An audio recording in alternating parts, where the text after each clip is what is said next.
Let's start episode 198 of the Current Gen podcast. My name's Tim. I'm here with Jeff and Santa Claus. Welcome. Hello, thwip, thwip.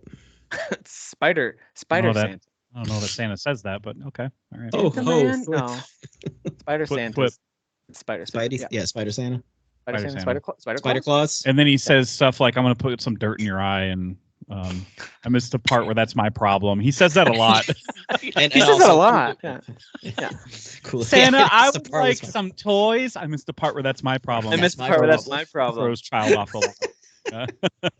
No, it's never his problem. It's never his problem. It's never. And then he does the dance. Yep. The dance. He does the arm swinging dance. You gonna Bully cry? McGuire. Yeah. Bully McGuire. Oh my gosh, so many great quotes from those movies. Oh my gosh. We are closing in on the end of 2023. It's crazy. This year feels like now that we're in the last 2 weeks or so of the year, now it feels like it's gone by super fast. There were times this year that I was like, this year is the longest ever. But now that we're here, I'm like, man, that was quick. It doesn't feel like that long ago that we were getting a surprise release of Hi-Fi Rush or playing Hogwarts Legacy or all the other games. I won't try to mention all of them, but you know what I'm saying? Like, it doesn't feel like that long ago that those games, dropped. So it's pretty cool. And we are kind of in a weird spot here where we are still catching up on some games between the four of us on the show. Kyle can't be here tonight, but when all four of us are around, we're going to record our Game of the Year episodes, and we're trying to catch up on as much of that as we can, make sure we at least have, what do we call it? A dignified diddle? Enough of a diddle of a game to be able to comment on it. Dignified diddle. A dignified oh my God. diddle. I love that. So like Diablo Classy. 4, I've got it installed. I'm going to play it on the Series X that I now own, which I'm super excited Awesome. about. Awesome. So I want to play that, at least a chunk of it, like a nice chunky slice of that game. Yeah. That way Get I up, can get up to like respectable respectable level, like respectable level. That's right. Yeah. Or to like because I think the story is like 6 acts, so maybe get like halfway through. A couple of them are really short, but yeah, like Act 2 and 3 are pretty long, and then 4 is like, oh, that was it. Yeah. It's good So to we're get through getting the close story. to that time. We'll probably start those. Right now, the plan is our Game of the Year discussions, debates, shared ranked lists will begin. Actually, on January 1st will be that first episode. So we'll record it right before the end of the year and release on January 1st. So that's the plan as of right now. So we got about 2 more weeks.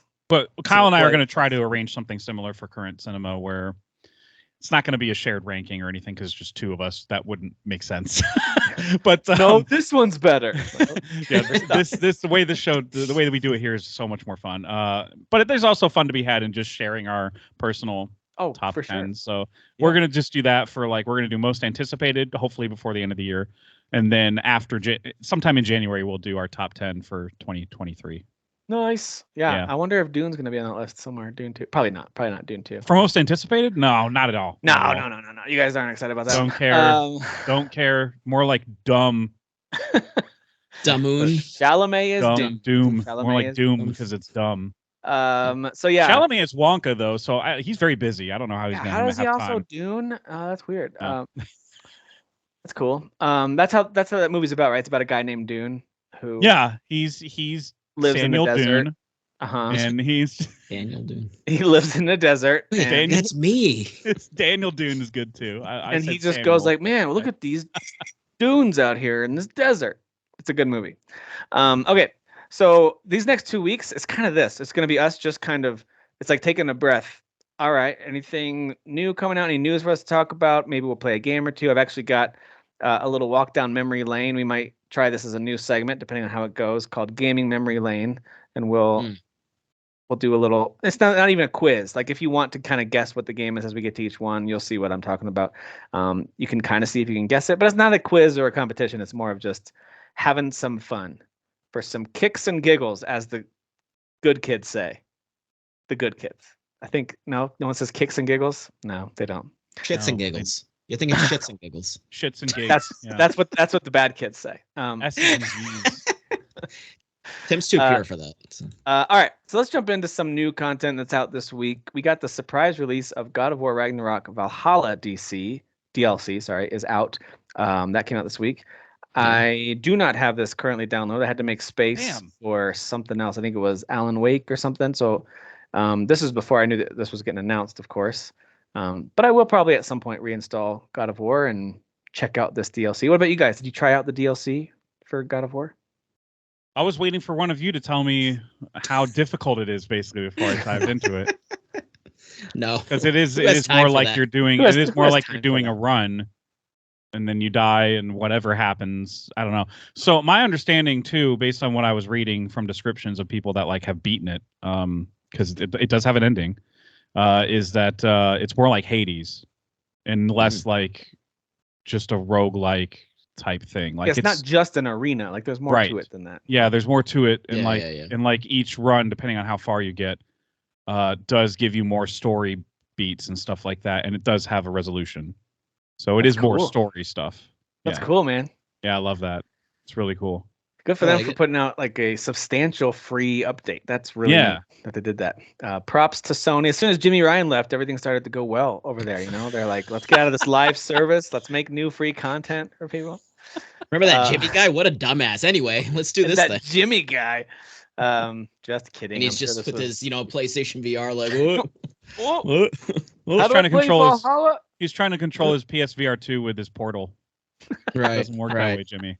Yeah. Why won't these controllers I can't see my portal screen through this. I like how we have no inside knowledge at all. We just are assuming that he is really dumb and can't handle the VR technologically stuff. I don't know. Whatever. It's all right. I assume Phil Spencer, to be fair to the other side of this coin, I assume he just panders to whoever's in the room with him. I you know what I mean? Like he just strikes me as that kind of guy who's like, yeah, this is great. You guys are great. Nintendo, they're great. Sony's like, I just feel like great. Everything's great all the time. I just assume that he's stoned all the time because he just looks like he does look like he just took a seriously big hit before he came out on stage anywhere. Yeah, there is that too. Yeah, it's all right, Phil. It's all right. We don't judge, buddy. We don't judge. No, it's fine. Do your thing. Good old Philly Phil. All right, so none of us have played that. Sorry, no impressions from us on the God of War Ragnarok DLC. Whoops. Well, that's because I'm still doing and it's not even long, but I'm still doing the Final Fantasy 16 DLC. But it's like 2 hours. I've been splitting my time so much with everything that I haven't even been able to beat that.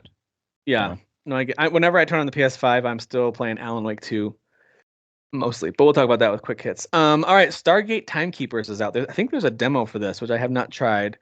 At least there was a demo when I looked earlier this week. This is kind of a strategy game set in the Stargate universe. I just wanted to make sure that was mentioned because you guys have talked about Stargate recently. So I'm going to put on these. Do you guys ever use like the blue light glasses? They really help me sometimes. I strain my eyes on them. Because I have one of these like illuminating lights on the side and my screen, and it just starts to make my eyes go. Probably something all glasses shit, but like that's the thing with like it's insane to me how like with insurance, how like there's they just don't like with dental insurance isn't great, but it's like teeth are super important, Yeah. It is important, but they're like, I mean, whatever. Yeah, his like bare minimum like coverage for that, so it's like okay, guys, like I don't know. Yeah, no, I agree. All right, so anyway, so Stargate Timekeepers is out, so give that a look if you're into Stargate or if you like strategy games. House Flippers 2 is out. I did not buy it. Okay, I do like these kind of dumb sim games. But he said that in such a defensive tone already. Okay, all right, okay, I didn't buy it. Can I be honest? I am feeling defensive about it. I'm like, guys, I like these kind of games, but shut up about it. I figured you had the platinum already, but Yeah, you didn't platinum already, noob. When it comes to these sim games, there are some of them that just for some reason I just get into the loop and I play them a ton. Like Power Wash Simulator was a good example of that. I did play some House Flippers 1. It was on sale at one point for like $4 or something way back on some sale, and I was like, oh, that's kind of fun. It's really janky, but it was kind of fun. The idea of like going in, you do these basic activities, and you sell the house for a lot more than you bought it for. There was something about that loop that I do think is fun. So I'm sure this does a lot more of that. I just have not played it. Again, I'm playing Alan Wake 2 and a few other things. Soul Slinger Envoy of Death is out this week. It has a little bit of a Witchfire vibe to it. When I glanced at it, I didn't look really in depth. A little bit like a Western fantasy first-person shooter vibe. I don't know if it's good or if it feels good. A lot of people are like, how does the shooting feel? I don't know. But that one's out if you want to give that one a look. Granblue Fantasy Versus Rising is out. Sure. I think it's a fighting game, if I remember correctly. It is. That's not the like RPG one or right. Whatever. There's an RPG one that's coming out in February, I think. Relink. That sounds right. Something like that. Isn't their first RPG? I think maybe not. Well, it's because it was. They did a mobile. I think it was, they did a mobile one. Yeah, there was the mobile first, and then they made an anime, and then this has been that's been in the works for I don't know 6 to 8 years. Right. So yeah, I remember I was talking about this one. Yeah, so comes out. That's out this week. This one has a free version. They call it a free version. I think they just mean trial on PS4 and 5. Oh. I think it's only PS4 and 5 and PC. So I got the PS5 demo, whatever it's called, trial free, whatever. And they have a story mode. So that's the only thing I've been playing because it is at its core, it's a fighting game, an arcade fighting game. Right. So I just went ahead and went to the story. The story, when you're not fighting, plays out like it's a visual novel of sorts. So it's fully voice acted, which is good, but it's still that's not something I normally like to game with. Yeah. Right. So I don't know. The graphics look kind of good. It looks good, like cinematic. When they do have cinematics, it looks good. It looks very anime. And I do like what it looks like when you are fighting. But it's just my understanding is I was scrolling through as well a lot of walkthroughs to see what the story looks like completely. And there's just a lot of visual novel stuff, and I'm like, oh, I don't know if I want to plow through that. A little. But people too much, that maybe. people that like this series, I mean, have been rating this game so high. Have you seen the Open Critic score?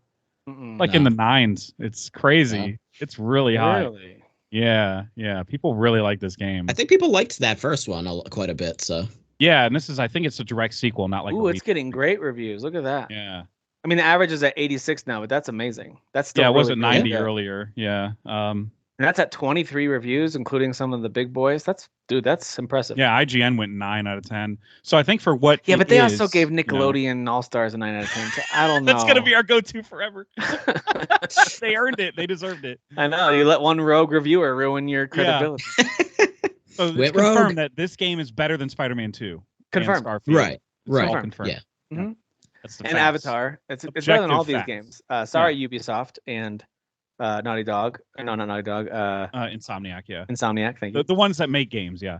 Ooh. The ones that make games and don't cancel them. All right. But I actually liked the fighting elements. Like when they introduced you to the fighting stuff, it was like you had enemies spawn on your right and left, and you were kind of moving around like it was a 1v1 fighting like game. an action platformer almost, but 1v1? Kind of, but there's no platforming. It's just like one fighting screen, much like a Street Fighter. But you are, you can run between enemies and stuff like that, and there's ways to combo. I was still like in the tutorial phase, which I think is the entire prologue is all tutorial stuff. But I didn't get very far. It was a very casual, not really dignified diddle. So undignified. Diddle. It was kind of a crude. It was a crude diddle. No, Sure. It's getting worse. It's getting worse. Okay. But I mean, if it's the free version, I mean, I'm gonna go back to it and keep exploring it more to see what because if I see a score that high, I want to find out what the dealio is. I'm glancing through some of the reviews that people are talking about how the original one showed some promise, but it was kind of vanilla. Its online components weren't too good. Someone even said that COVID-19 completely bodied the first one, like it just was not ready to go for the online infrastructure. And now they're saying, here we go. Now we got a feature-rich version of what that game could have been, and so people are loving it. People who are familiar with the original, especially, seems to. I am excited. I'm definitely more excited for. I mean, I only got the free version because of the reviews, but I'm definitely more excited for that RPG. Is it open world? I can't remember, but I'm more excited for that to come out in February. Not sure. I think I get the impression it's going to be like open areas. Open area. Gotcha. Yeah, because I remember seeing some pretty big maps and what they did show of that game. Okay. Granblue Fantasy Relink. That's what it's called. Relink. Right. Yeah, I remember talking about this. That's early next year. That's coming out, I think. Right? Yeah, February.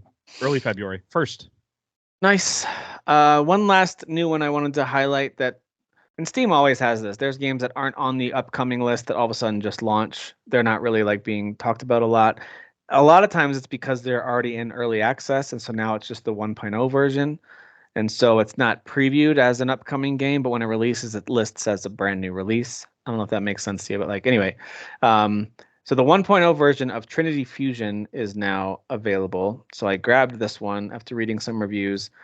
It does have a lot of Dead Cells like comparisons for good reason. It doesn't look like Dead Cells. And by the way, it's an unfair comparison. To me, that game is like, I can't point to many flaws in it. Like maybe you don't like that style of fighting or that loop of gameplay or that art style. Maybe that's not your personal preference, but objectively speaking, there's not much you can poke holes in with that game. It's really excellent. So I don't mean to say this is at that level, but it's got the same. I think they're going for the same type of structure where it's a side-scrolling action game. It's very responsive, very quick. And then the way you reset, go back to kind of your hub, upgrade things. Some of them are permanent, some of them aren't. Some of them just open up the ability for, better drops on your next run. So it reminds me a lot of Dead Cells for that reason. So it's in line with stuff like Hades too, just in that roguelite genre. But with it being side-scrolling, and I do think the combat's pretty good, and the dodge mechanic works pretty good, and your characters get all kinds of different attacks and guns and melee stuff. It's kind of neat. I don't love the art style. It reminds me a little bit of the way that they redid ActRaiser, which I love that game. It's one of my favorite games, but the art style is a little off. It's a little strange looking, kind of sort like of like 3D-ish. A little 3D-ish, little statue looking. I don't know. Something about it is just a little bit off. Yeah, it's not pixelated.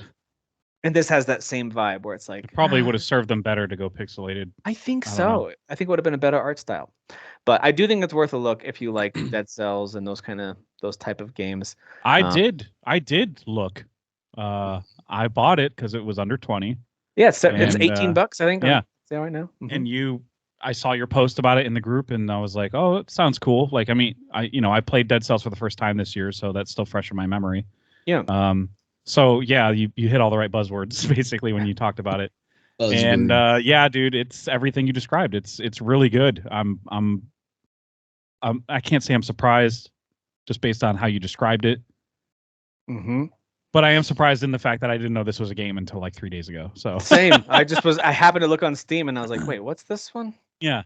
Huh. It's quite good. Yeah, for it being like, I think it was an early access for a while. I think it was off the radar to most of us apparently, and this was the official like full launch this week, and you can tell they put some time into it, man. And I do like that the whole system of the upgrade system where like you're doing temporary upgrades for your current run, but once you hit a certain, I don't know, it's like 5 or 4 slots of a certain category like strength or whatever, health. Then it unlocks like a maximum upgrade, like a permanent upgrade, I guess. Permanent, which is really cool. With you, which is super rad. But it's always like a tiny percent because they want you to keep coming back and keep playing. Right. Yeah. I think the one I picked was like a base critical hit increase or something. So like my critical hit rate went up by 10%. Wow. At its base level, which was awesome. So yeah, it's cool to see some of that, come into play, because like there was one I had too where it was like a every time you defeat somebody with a melee, which I tended to gravitate towards melee in this game. It just felt good to play as melee. There are many different gun options. Don't get me wrong. You can pick up different kinds of guns, energy weapons, as rocket launchers and all kinds of stuff. Yeah, a freeze gun, which is super helpful for the ones that are or like a bouncing electric ball, like just bounces and shocks everybody. And it's like a homing missile, but it takes a minute for that to actually find its enemy. I remember that one. So that's like a fair trade, But yeah, it's not normal sneeze. Every time I would kill, how dare you not mute Daniel? Daniel the Freitas. I got him. Okay, good. Haha. But yeah, it would be like I unlocked one of those things where like it would be like 1% chance of every time you kill an enemy, it either spawns a trap for other enemies or you get health or whatever. And when you saw that in action, it would be like, oh, they're actually being true to like, sometimes games are like, you can unlock this, get this unlockable, and it'll be helpful, and then nothing really ever pays off with it. Right. And yeah, this is a game that's like honoring the systems that are in place, basically. Agreed. It's good. And like you said, the responsive combat. It is like I feel good, like the dodge or dash, all that kind of stuff feels pretty good. The slide feels good. Whereas that other game from like a couple weeks ago, Tevi or TV or whatever it was called, didn't feel right, did it? No. Yeah, it didn't. It was like a latency between button press and the action. This one's pretty responsive. Again, I think if the art style were a little more, it doesn't even have to be retro. It could have been really cool looking and modern looking. Yeah. But it feels almost like it almost feels like royalty-free assets they purchased from somebody. It just doesn't feel like super original and great. But I do like the voice acting is pretty decent. There's an interesting like sci-fi story with this multiverse thing happening. It's the Matrix, yeah. It's the Matrix with multiverses and stuff, yeah.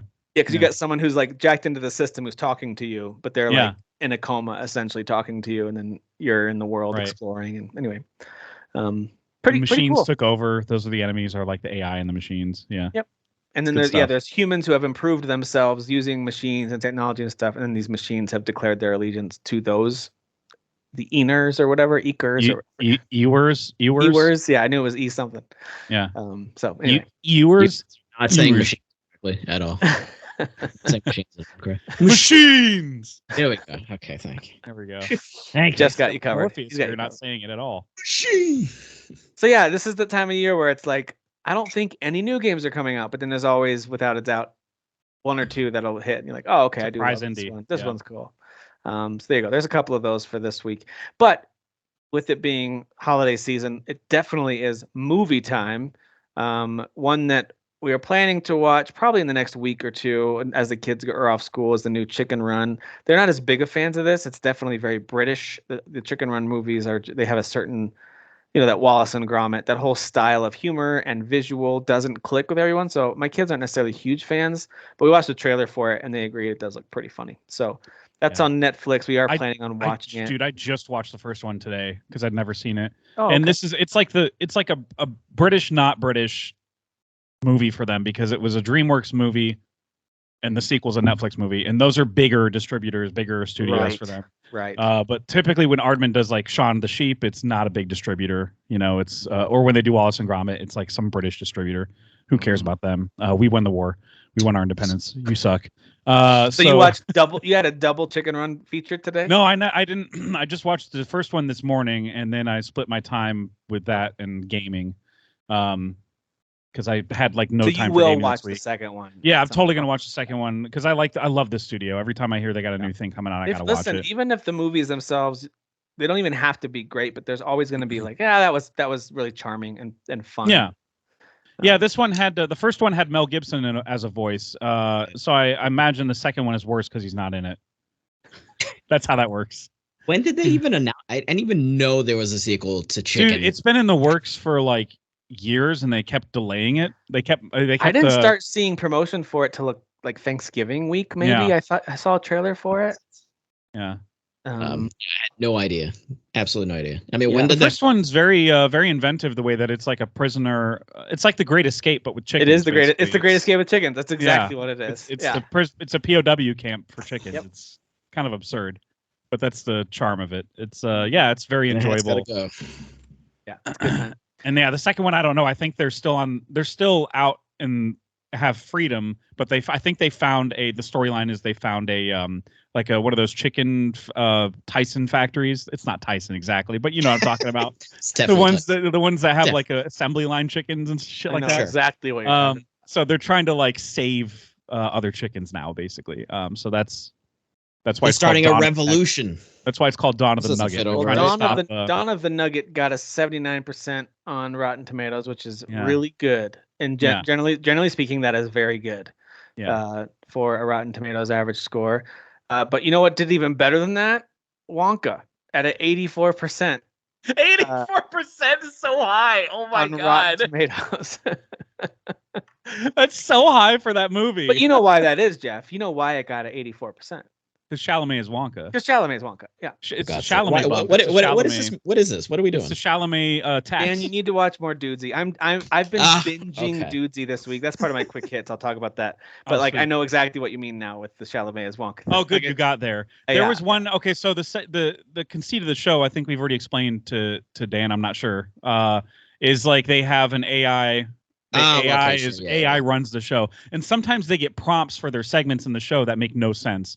And one of the prompts that they got one week was just the AI in his AI voice was like, "Chalamet is Wonka and go," and they looked at each other like, "And go." What are we supposed to say? What are we supposed to do? But also, they're not surprised by anything because the AI so often just gives them random. There was one that I still chuckle about. This was many episodes ago, but it still makes me chuckle. I don't know if I can't remember if they brought up this bit back, but it was about convenience stores, and it's called Convenience Stories. And he was like, we all know that like big moments in your life happen in convenience stores for both of you. So share those stories now. Convenience stories, go.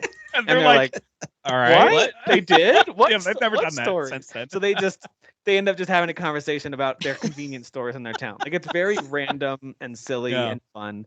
And then they by the way, they also sometimes do retro gaming. Like he'll make them play each other in Street Fighter and Mario Kart. Yeah. And Okay. Which is so funny, and they acknowledge it on the podcast. They're like, "This is great podcast material." That's just them quietly fighting each other. Yeah, quietly in Street Fighter or Mario Kart. I think was one of them too. But and sometimes I think at one point they had a segment called Game Slimers. Game Slimers, and it's evolved over time where it's about something different every time, but it pertains to a game. It usually doesn't make any sense. But the last time they did it, they were like, Chad, talk about video games. And he said, okay. And he talked about Diablo 4 and he hates it. And he hates it. He hates it. But at least we know there's like a gaming in there if we ever asked him to be on the podcast, because he does do podcasts. Yeah. Random. I also love that like Will. I mean, you can tell Will Sasso does his best to give Chad the time and the spotlight. He's trying, man, but he is so like he loves attention and talking. And after a while he's like, and he'll just like interrupt with his own thing. He'll be like, hold on a minute, dude. Hulk Hogan impression. Hold on there, Chad. Yeah. And it's so funny. I feel he even wooled himself recently. He was like, I really want to hear you talk. He's like, well, you go ahead. Self-wool. It was a self-wool. See, I feel like that would drive me crazy, but I mean, I guess it works for them. Like, I don't know. The dynamic works, well, especially when like Will is a big child. He's an absolute child, and he's so funny. And then Chad's funny too. He's very clever, but and they're both very smart. They just express it in different ways. But Chad's patience is just so high, and it is works he a dad? Because neither one of them are dad. Neither there's an episode I think from last week or the week before. I don't know how far back you are, how current you are. But there's an episode where this is our Dudesy cast, a Dudesy after show. I think I'm in like somewhere in the October range. It's not, okay. I'm still a little bit behind. So you'll see it eventually, but like Dudesy asked Chad to explain something conceptual about AI. And in the middle of like explaining this high concept thing, you see every time the camera cuts back to Will Sasso, he's sinking lower and lower into his chair. So like the shot just eventually it's just Sasso's head at some point, like his eyes. And then you hear Chad go, are you going to like listen to me? And he's like, no, I am listening. So then his version of active listening is now every time it cuts to Will, he's like, no way. He's got like a dramatic listening face. Dude, he does a really good sink into the chair. He can sink real far.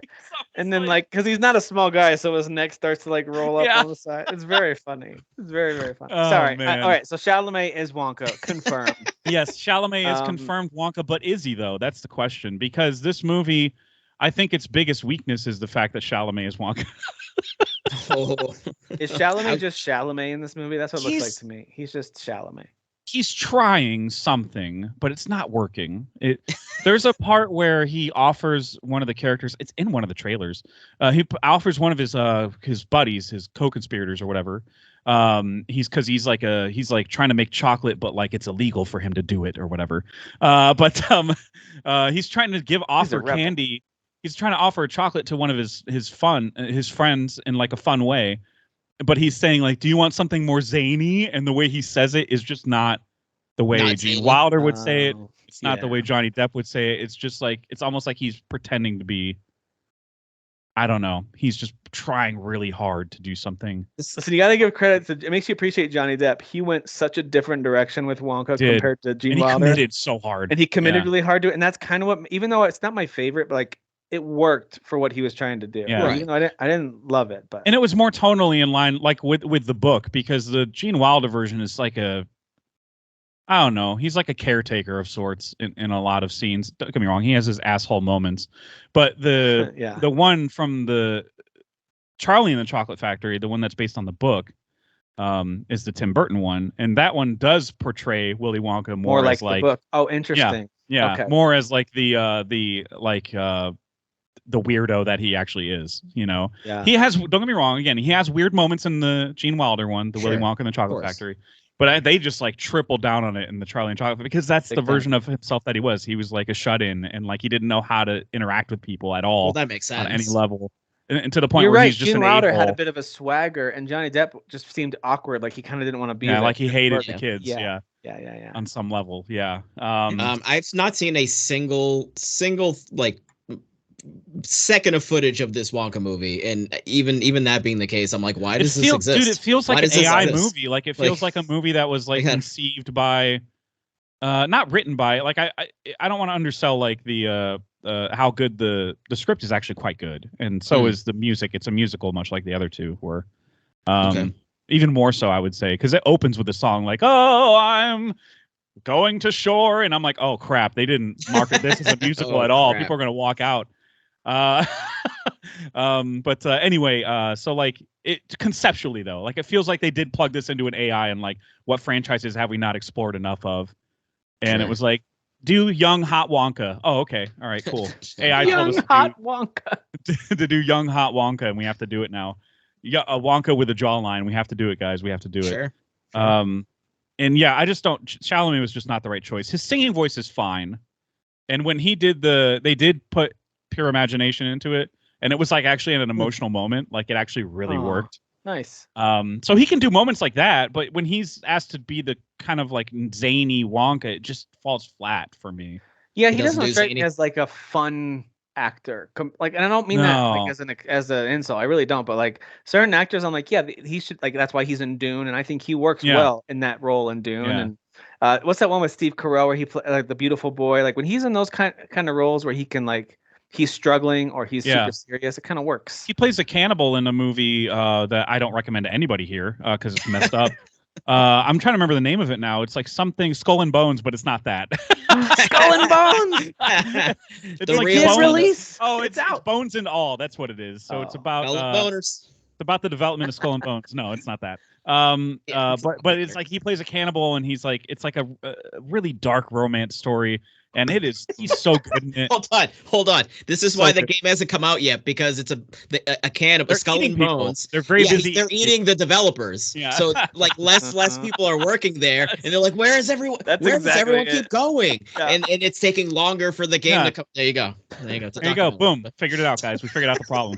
Well, so we're planning on seeing Wonka. You know, my kids, as soon as it says from the producers of Harry Potter, they're like, ooh, let's go see that. Like, and it has a magical vibe. David Heyman is like the producer. So I think they want to see it, but now they've also been seeing trailers for Migration, which they really want to see that duck cartoon. Oh, they would probably respond more positively to that, I would bet. It's an Illumination movie, so like I would just guess it would be more their speed. Whereas Wonka like immediately starts with songs, and like if you're not on board, then it's like, I'm bored, can we go home? Like you immediately hear that, you know? Yeah. But I mean, I thought it was super charming, and there was actually a lot of funny moments, especially with Keegan-Michael Key. He plays like the town sheriff, the constable or whatever. This plot is so dumb. So what I'm about to say actually happens. But the plot is like he's trying to be like a freelance like chocolatier, I guess. But there's already 3 existing chocolate companies in that town, and they form like a chocolate cartel to try and shut down his efforts. Chocolate cartel. A CC. And they pay. CC. Yeah. CC. Yeah, exactly. They pay the cops, like Keegan-Michael Key in chocolate, to shut down Wonka's efforts and all this stuff. Oh my gosh. And it's like every other scene that you see Keegan-Michael Key in, he weighs more. He starts to get like in a fat suit, and like he's like, I'm gonna need an advance on the chocolate payment. Sorry guys. Like it's silly. Like it's, I don't know. I was kind of disappointed in that plot, but also, what did you expect out of a chocolate movie? So I'm kind of like of two minds about that element. Okay. But Keegan-Michael Key is very funny in it, and like the guys who play the adversaries are very funny. Like there's there's like 3 head guys, I guess, that are part of like chocolate corporations or whatever, and one of them gets sick at the mention of the word poor, like poor people. I saw that in the trailer where he's like, so funny. And they do it quite often in the movie. It makes me laugh every time. It's so dumb.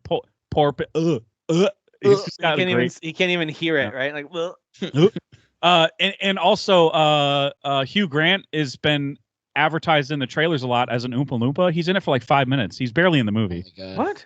It's so funny though that I assumed he was in it like the whole way. Yeah, you assume that he's gonna be like, you know, his sidekick, his little the sidekick. Whole thing. Right. Yeah. Right. But no, it was like I remember like looking down at my watch, going like, it's been an hour 20 minutes, and Hugh Grant just showed up. Like it was crazy. Huh. But there's a whole story reason behind that. But it's just funny the marketing choice they made. They even put him in press junkets next to Timothy Chalamet. Like what? Well, what I mean, it's Hugh Grant, right? So it's Hugh Grant. Yeah, he's a name in the face. Yeah, I was supposed to say it's that thing of just like, well, it's Hugh Grant. He's been acting for years, so let's just throw him in the front. And he's obviously effortlessly funny in the role because he always is whenever they just let him loose. Yeah. One of my favorite roles. He's had a lot of good roles. I do like in The Gentleman when he's in that. And he's telling the story. Sure. He's so good in that one. So yeah, no, I'm excited to see this one with the kids at some point. I'm not necessarily pushing for it to be a theater because that just gets expensive. Maybe Migration. We're gonna pick something for the Christmas theater viewing with the kids. Why not pick Rebel Moon? No, I'm kidding. That's maybe because even my kids seeing the trailer were like, this all looks like things from other things. And I'm like, that's exactly what it is. It all looks like things from other things. You would think Zack Snyder would take a no, throw out his script, and do something completely new. Because otherwise, you have people watching these trailers and movies. People have already reviewed the movie, going, "Oh, it's just Star Wars," but it's not Star Wars. Like it's literally just a Star Wars movie, but that they can't say anything Star Wars related. Yep. So why did you do it? Like it's just weird. It's a problem. It is. Let it to I don't know. I know they are excited to see. Speaking of what my kids want to watch, they are excited to see the new Percy Jackson series. So we might get Disney Plus for that because they do want to see that a lot. They love those books. I'm curious to see that too. I've never seen any of the. Was there only one movie, or were there several? I think there's at least 2 movies. Yeah, never seen them. I know Logan Lerman was in them. I know that's where Alexandra Daddario got her start because everybody's like, I remember the True Detective scene happened. You know the one I'm talking about. You're like the Percy Jackson girl, and yeah, they're like the Percy Jackson girl. Yeah, I want to say there's like 5 or 6 books. There's a bunch of books. So they stopped short. They probably didn't get as much success in the format. Yeah. All right. One other thing that by the way, this is totally random, but I have this on my watch list when I get Hulu back. Because we'll probably get Hulu and Disney as the combo deal again when we re-sign up. Eventually, they're going to have hope. I mean, they're already beta testing it, all of the Hulu stuff under Disney Plus, right? Which does mean they'll just charge more for Disney. It'll Plus, be one bigger price. We get it. Yeah, all. Disney Max or whatever. They just call it Max. Yeah, Max 2. Yeah, nothing else has that name. Welcome to Max World and Maxland. I am curious about the Artful Dodger show with dude from Game of Thrones is in it. David Thewlis is in that, and the kid, what's his name? Thomas Brody Sangster. I had to look it up. Okay, he was in Queen's Gambit too, I think. I just thought the Artful Dodger, the trailer looked really fun. Like I thought it looked really cool. It's been reviewing well. I just haven't, So I want to check that one out too. I think that came out like 2 weeks ago, so it's not brand new. Something that is brand new though, it's on Prime, is the next season of Reacher. That dude is fully jacked. Like that guy is just so friggin' huge. You know what I love about the first season of Reacher, and I'm absolutely gonna watch the second season of this. I know you've seen the opening of the first 2 episodes. I think Jeff are 3, out, right? 3 episodes. 3? Yeah.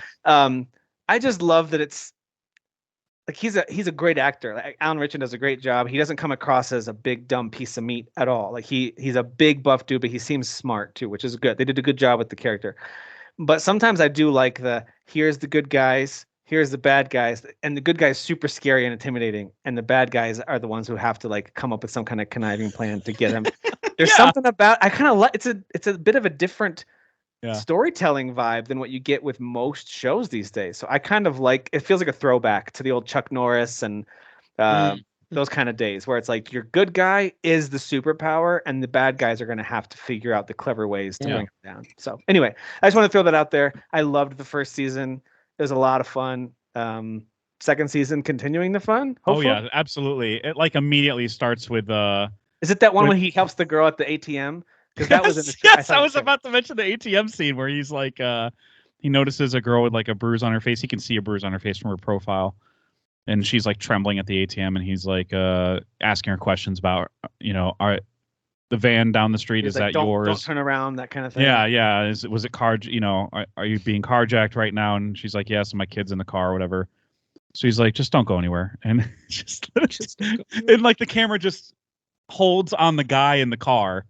Turned around yelling at the kid. You better stop. He's like, shut up. You better hope your mom effing hurries up with the money. And you just see, Brick Shithouse McGee Reacher coming into frame, just like power walking to the car, and he just wrapping his arm in his jacket so he can punch through the window. God, so good. I love stuff like that, dude. And he rips him out of the car, of course, eventually, and dude, takes he him out. Smashes that dude's head in the car door a lot. Yeah. More than one time. That's brutal. And this is a scene that after he leaves a thrift shop to get clothes, and he's like, "Oh, I don't have enough money to buy this." So that's the reason he goes to the ATM to begin with. So when he goes back to the thrift shop, he's like, "Hey, I need to get a new jacket. This one has blood on it." He's just so casual about everything, and the cashier's like, what the hell is going on?" It's so I just think they cast him so well, and I haven't read the books. So matter of fact. I know that people who read the books are big, like they're mega fans of this character and this world that's been created. And I am kind of interested to listen to the books. Maybe I'll read them, but I do like a good audio book too. But anyway, apparently this is one of the only books that they chose. Like I think there's 11 or 12. I don't know how many, but there's like 2 books that mention his past.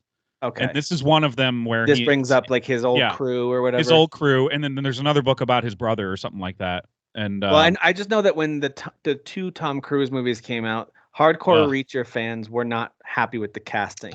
Right. And I thought those were very mid Tom Cruise movies. Like they have their moments, but they're very, very mid and forgettable. First one is very fun because it's Christopher McQuarrie, the guy who does the Mission Impossible movies. It was better than the very fun. Second one I was like, second one's a huge miss. Yeah. Huge miss. Anyway, all that to say, people are much more happy with this guy because he's supposed to be like 6'4". I think he's close. He's like 6'2", 6'3". Yeah, he's supposed to be this like fill out the door frame kind of a character when he walks into a room. Right. There's a moment in episode, I want to say it's 3. It might be 2 though, because they all blend together when you watch it like a movie. But there's a moment where he realizes he's being tailed, and he's always the one that's even in the team that he's reuniting with to try and investigate some murders. He's always the one to be like, "I'm gonna go take care of it. I'll be right back." So he goes up to the car, kicks it so hard it triggers the airbag. Oh my god. Jesus. He kicks the crumple zone. It's so funny. That's awesome. That's amazing. What a beefcake. Yeah. Oh, I love that. And even if you just go to like Rotten Tomatoes and look at the new and upcoming on streaming list, I think Reacher's one of those first few. It should. And even that still of him standing there, like with the yellow background. He's jacked. He's enormous. So I think he did get bigger since season 1, which is insane. But the actor's like, what else am I gonna do? You know, well, it's kind of cool too because he's one of those faces that you've seen and you have. Like he was in that Blue Mountain State show. Like he's been around in these little bit roles. Yeah, I think because he was Thad or Tad or whatever in that show. Yeah. But and now he's like in his early 40s, and it just finally the right role clicked for him. You know, I don't know why this is and it's hilarious from New Girl. He's the guy with the micro penis. Is he a New Girl? Oh yeah, he's got awesome. The micro penis. That's so funny because he's a big handsome dude, but it turns out right. Yeah. Oh, that's funny. I gotta talk about a show I want to rewatch. I just don't. You know, I think about rewatching a show, and I'm like, I don't have time. That's a good one. I don't have time. That and Brooklyn Nine-Nine. I would love to rewatch those shows, man. Especially with Andre Braugher. You know that news. Yeah. But and there's another funny moment too, where like they find a hotel room. They're gonna have to stay somewhere above a casino, and he's staying with somebody who he had flirted with at least on his team, but they never did anything together. And she's like, all right, I'm going to go get unpacked. And he's like, me too. He takes a toothbrush out of his pocket, puts it on his sink and goes, all done. It's moments like that, man. Because that's his thing. And he's so dry about this stuff. Everything he says is just as straightforward as possible. That's part of the humor that I love. He was like in the Titans show, which I know wasn't amazing. He was one of the Robins, right? He was big guy, right? It says he was Hawk. Oh, Hawk. Oh, yeah, I don't remember. And I guess he was in Fast X as Ames. Oh, yeah, he was one of the... Oh, my God, his character was so annoying. He was fine. It wasn't his... It was the script had him as like a turncoat who was surprisingly not a turncoat by the end. And you're like, why? Why did you even write that part in? It made no sense. And otherwise, like he was in the Ninja Turtles movie as Raphael. Yeah, he was one of the mocapped guys, yeah. One of like in the Megan Fox Ninja Turtles movie. Yeah, the ones that Gaston loves the most. Yep, you heard it here first. The best ones. Loves them the most. But yeah, you can tell he's just one of this those is great, guys though. who he just needed the right role, and this is that role for him. What he just starts the story this time is very interesting because last time he just kind of strolled into town and noticed there was trouble afoot. This is pretty much the premise of all the books is like he goes into a random town, sees there's problems or corruption, and he's like, all right, I'm going to help out while I'm here. And this one's very different. It's like he finds out an old friend is murdered, very brutally so, and from his old team that he was on when he was in the military, and that makes them reunite. The team he was on. So they're investigating that, and you get some flashbacks and stuff like see what he was like. He wasn't much different, but you see what he was like when he was in the military. He insists on being called Reacher. No military decorum there. Yeah. Yeah. Anyway, it's super good, man. I'm excited to watch through it. Yeah, that's gonna be a fun one. All right, we need shows like these for sure. We do. I absolutely need these where I'm like, all right, don't make me think too hard, but just entertain me, and I'm just let it wash over me. Let the good guys winning wash over me. And when he comes, he jumps to conclusions almost like comically fast. Oh, they definitely have him as a Sherlock. I love Holmes that. type. Yeah, like he's somehow brilliant as well as being an absolute brick house. All from like glancing at like a sheet of paper for literally 2 seconds. He's like, here's what happened. He had his legs. He had his legs broken before the fall, and he was tortured for information. I'm like, how did you get? You literally didn't even read the paper. He's the perfect package. By the way, you guys should watch the Pete Holmes thing where Sherlock Holmes keeps getting things wrong. I did watch that after you mentioned. Isn't that so funny? It's so good. He keeps making guesses based on all these little clues, and it even zooms in slow-mo like the Sherlock Holmes Robert Downey Jr. movies, but he's wrong like every time. It's so good. It's so funny. All right. Love Pete Holmes so it's one of those bits that like you get it immediately and you're like, all right, I get this. And they do it like 6 times and it still makes me laugh with each one. Even though I know exactly what's happening. Anyway, sorry. Okay, we're actually going to do our quick hits now, and then if there's any major headlines to talk through, there actually are 1 or 2 that are definitely worth going over. And then we'll close out with Gaming Memory Lane. We'll go over that to close things out. So, Dan, let's jump to you first. Anything that you've been playing or watching this week? Doesn't have to be new, obviously. It's that kind of slow time of year anyway for most people. I mean, I'm just still working through Baldur's Gate. Still going through that. I mean, I'm like 75-ish hours in or 80. Dang. And I think I'm just at the end of Act 2. So I don't know how many acts there are, but 3. So Dan, is it as overrated as we assume that it is? It's horrible. It's absolutely, yeah. It's good. literally the worst video game I've ever played.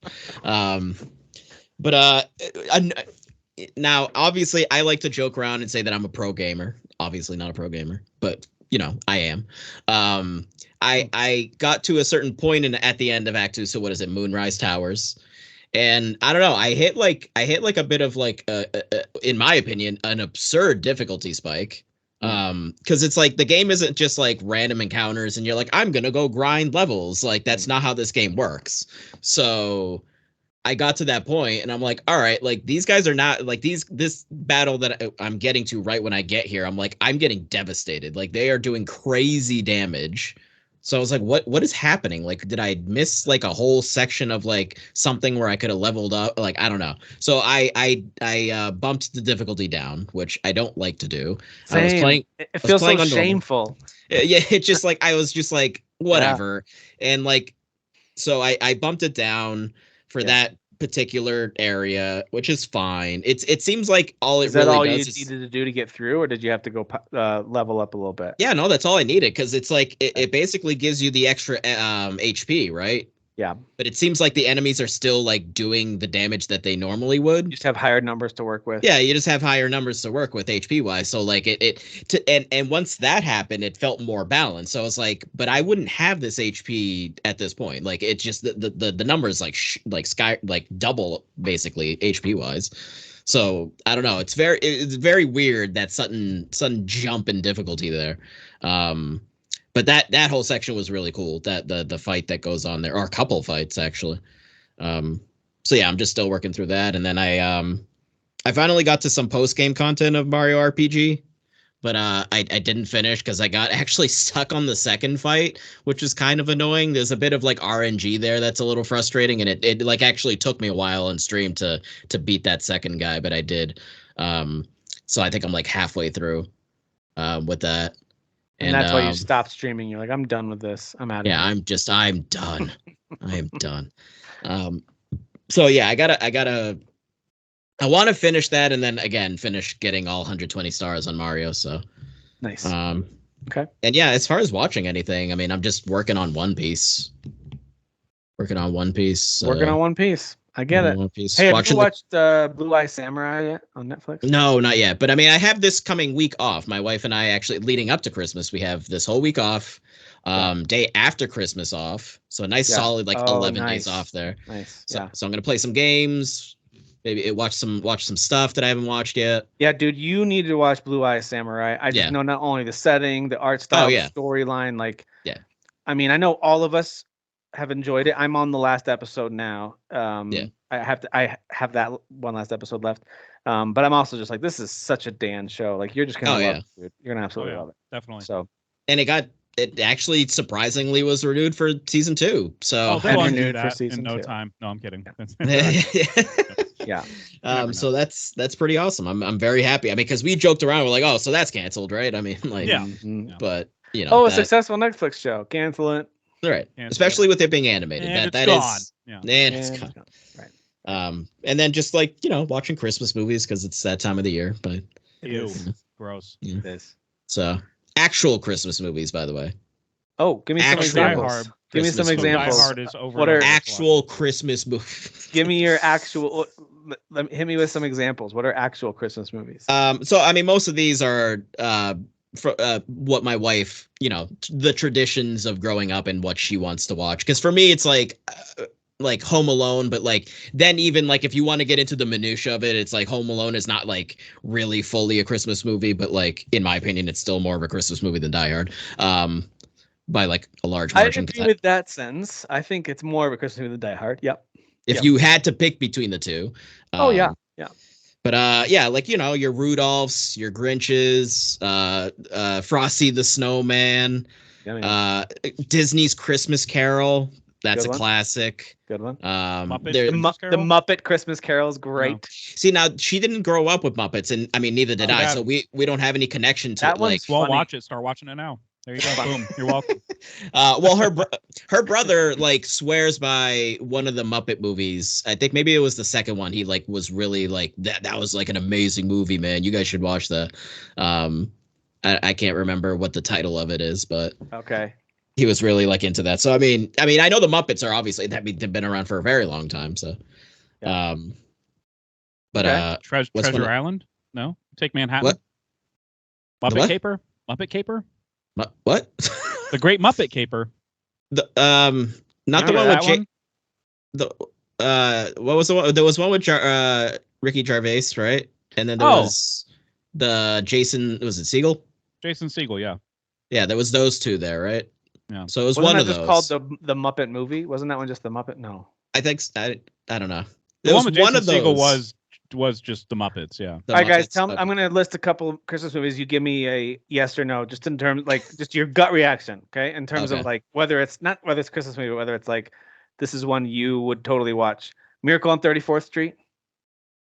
No, I'm over it. Nightmare Before Christmas. Yeah. Yes. Little Women. Any of them? Not really. I mean, I really liked the last one, but no. Yeah, the last one had a great cast too, by the way. Yeah, I don't even know what that is. Klaus, that Netflix animated one. Ooh, yes. That's a really good one. So good, right? That's one of our family's new favorites. It's very good. I already know what Dan thinks about this one. Die Hard.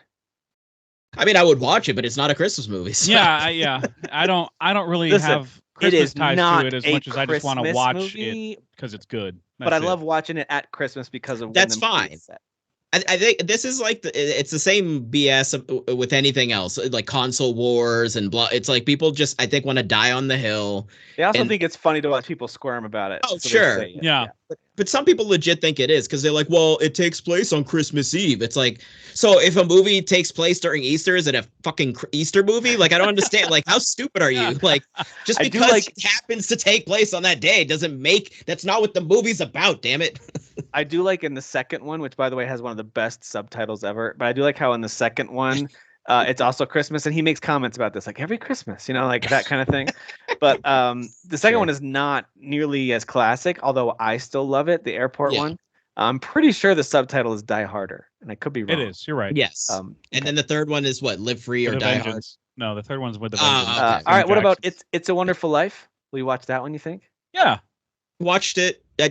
We actually had never. Neither of us had watched that until a couple of years ago.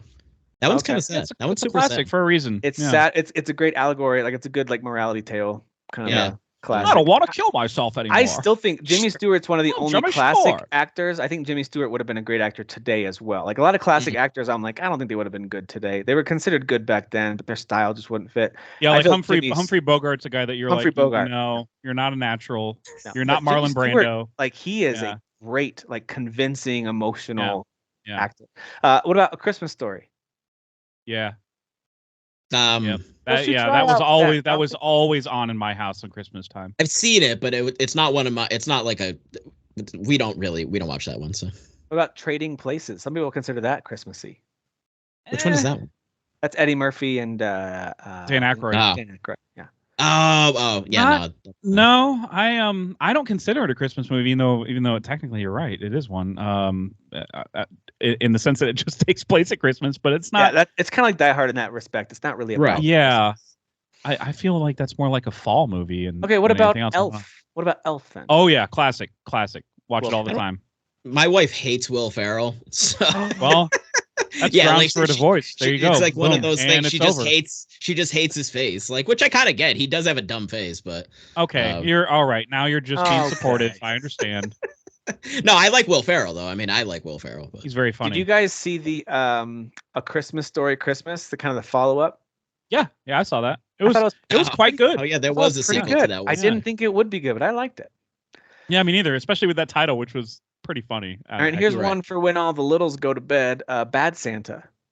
Oh, I haven't seen it since 2004, so I don't know. I still, in my memory, it's hilarious. I don't know if it actually is. Like when I watched it, I remember thinking, "This is so funny." Well, how old were we at that time? So I was probably at that time. I was in college when that came out. Yeah, I would have been a junior or a senior in high school. Right. Yeah. So I was graduating high school.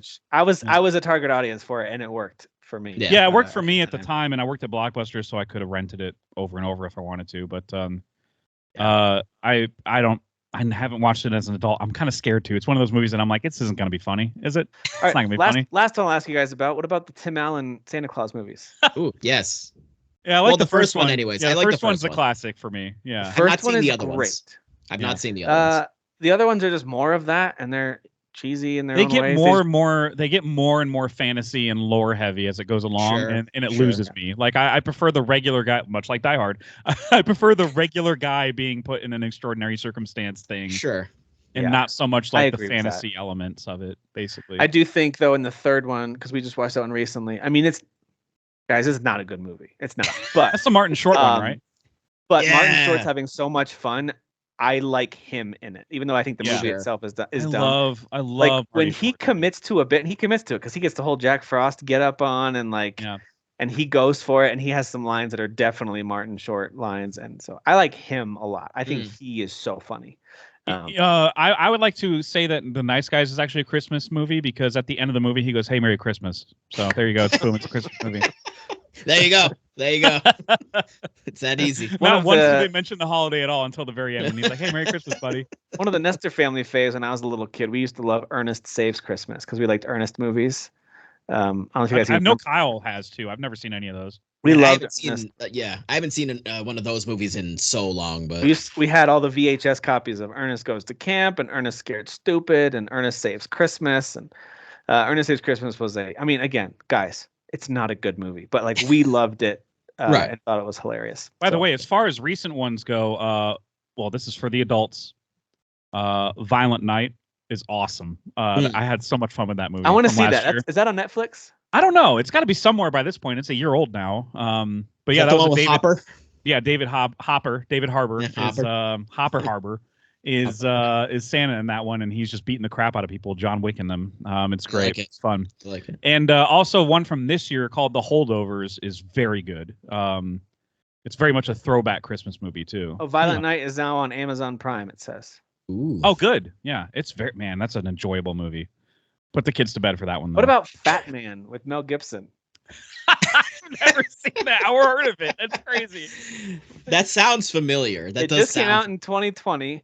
Hang on, let's read the synopsis real quick. Here we go.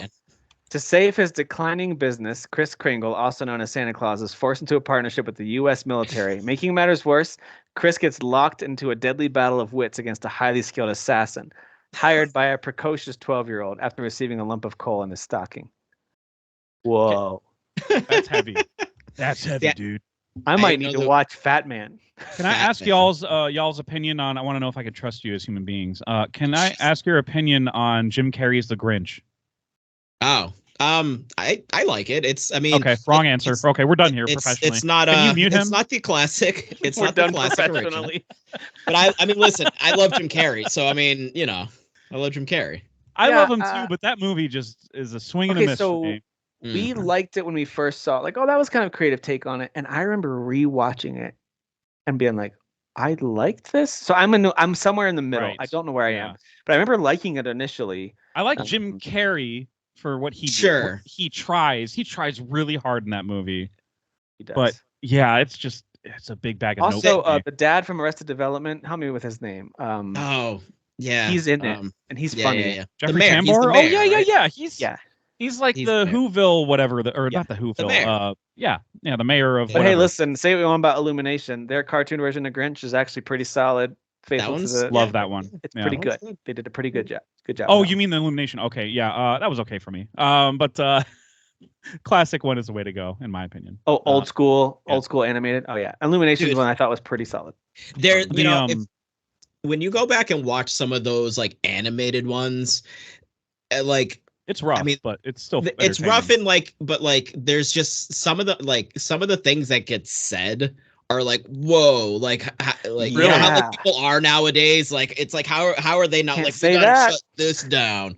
But also like animation wise, there's some funny stuff. Like in the Grinch, like at the end, once his heart starts expanding, like his eyes go from like red to blue, like as the scene's cutting in and out, like 12 times. And it's funny because his eyes are blue now because he's like, his heart is full and he's like good Grinch. But then then it shifts back to red as like bad Grinch, but then back to blue. But it's just like a little random thing. I get it, man. That's white supremacy. You need blue eyes to be good. Yeah, that's true. But then when he's sliding back down with the sled of all the shit that he just stole, coming in as a hero, like I'm a hero, I'm bringing on, and like the Who's are all down there like in a circle, and like they open up like a gate. Like they didn't animate them walking out of the way. Like it actually opens like a fence. Like it's just fun. I don't know. It's just like, it cracks me up for some reason, but it's just little random things like that. It's like, wow, you guys could have put a little effort in there, but. Oh, I just wanted to mention that I love Scrooged as well. That's one of my favorites. Scrooged? Yeah. Scrooged with Bill Murray. Yeah. It's Christmas Carol with Bill Murray. Yeah. As far as rom-coms, I still think Love Actually takes the top spot for Christmas rom-coms. If you're in the mood for like, some, it's pretty sappy, but I think it's pretty clever too. I am not a fan of that movie. I've tried it like 3 times. I've watched it completely like 4 times in my life. I like it. I like that one, and I also like Notting Hill. Like sometimes I like that style. I like Notting Hill for sure more than Love Actually. I know it's like the same person that made those movies, but I definitely like Notting Hill. They have very similar vibes, except Notting Hill's a more focused story.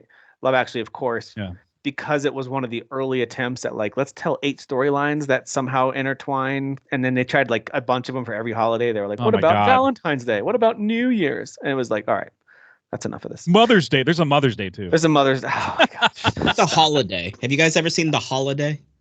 That's with Jack Black, right? Yeah, Jack Black, Cameron Diaz, Jude Law, Kate Winslet. My wife loves that. They're like a house swap or something, right? Yeah. Yep. It's not a bad movie, but my wife loves that movie. She's like, I want to live in that cabin. I do love Jack Black. I think he's awesome. I saw some video of him. I don't know how recent it was, where it was some event they were at. I can't tell if it was like a fundraiser or a race or what it was. They were all wearing like matching shirts for some kind of cause, it seemed like. And it showed him as he's walking, he pauses and talks to this young kid who's in a wheelchair, severely disabled, can't communicate super clearly. And they were telling him like, he is your biggest fan. He sings along with all your songs, like everything you're in, he loves it. He loves Tenacious D, and like he just thinks you're the best. And so Jack Black actually like squats down and like starts singing a song to him from like the Pick a Destiny or something, like one of his songs. He starts singing, and the kid, even though he's having trouble communicating, he kind of tries to sing along and is so excited. It's just one of those moments that you're like, that's so cool. That's a good dude. He's one of the good ones. Yeah, well, also his behind the scenes stuff he did with that those Jumanji movies, where he would go behind the scenes and like highlight crew members, people that you'll never see, but on his YouTube channel he would go behind the scenes and like, this is so and so who like whatever holds the speaker for the director, whatever the role is that you'll never hear about. I don't know. I think he's, for better, he comes across, at least he could be acting, a nice man. He could be horrible. He comes across as a genuinely good soul, genuinely good soul. I agree. And he's freaking talented, man. I love Jack Black. Okay, all right. Moving on. Thank you. Moving on. Thank you. Moving on. I am watching a lot of Dudesy. That's one of my quick hits. I'm listening / watching to a lot of Dudesy. Sometimes I'll just listen, and then when there's something happening that I want to see what they're doing, I'll switch over to the video version to see what it is they're doing, because it's very funny. I highly recommend that show. It's also an interesting look into just what AI does. Like some of it you can tell is someone at some point is kind of staging / planning some of it. Yeah. But it's absolutely AI talking to them, and it is learning from them and adjusting over time. And it's just funny and good. So I highly recommend Dudesy. It's very funny. I actually had my oldest son watch some of the intros, and now my oldest son uses the phrase "very friend" all the time. Like when he introduces Lulio, he's like, "And he's my very friend." And so my oldest son thinks that's hilarious. So he'll say that, he's like, "Look at that, that's my very friend." It's good. So I'm doing that. I'm also playing a lot of Alan Wake 2, although this game is longer than I thought. I've only had a couple of sessions with it, and each of those has felt lengthy. And I looked at the guide just to like walk through to see where I am. I think I'm only like a third of the way through this game, and I've played it for 10 hours. So now the other problem is every once in a while I've used a guide to go find some stuff off the beaten path, and that's added probably a couple of hours onto my playtime. Overall, just like going over here, there's all kinds of little puzzles you can solve and little like, I mean, this game really truly rewards exploration, which I did not expect. I expected it to be, take me to the next story point, but it really wants you to explore and go down a hallway or a pathway or go look behind this tree, or, oh, there's like this weird dangly symbol here that there must be something near it, and you follow it, and there'll be something, Have you played Evil Within 2, Tim? No.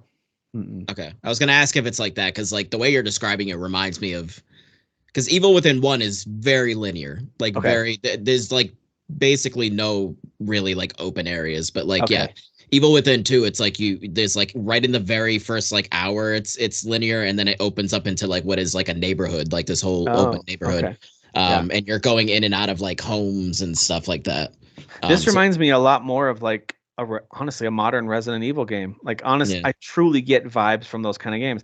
There's not as much combat, probably. I could be wrong. Maybe someone who's got actual data on that could be like, no, there's the same amount of combat or more. But I feel like in Resident Evil, like in the 4 remake and in 7 and 8, those are my most recent RE games I've played.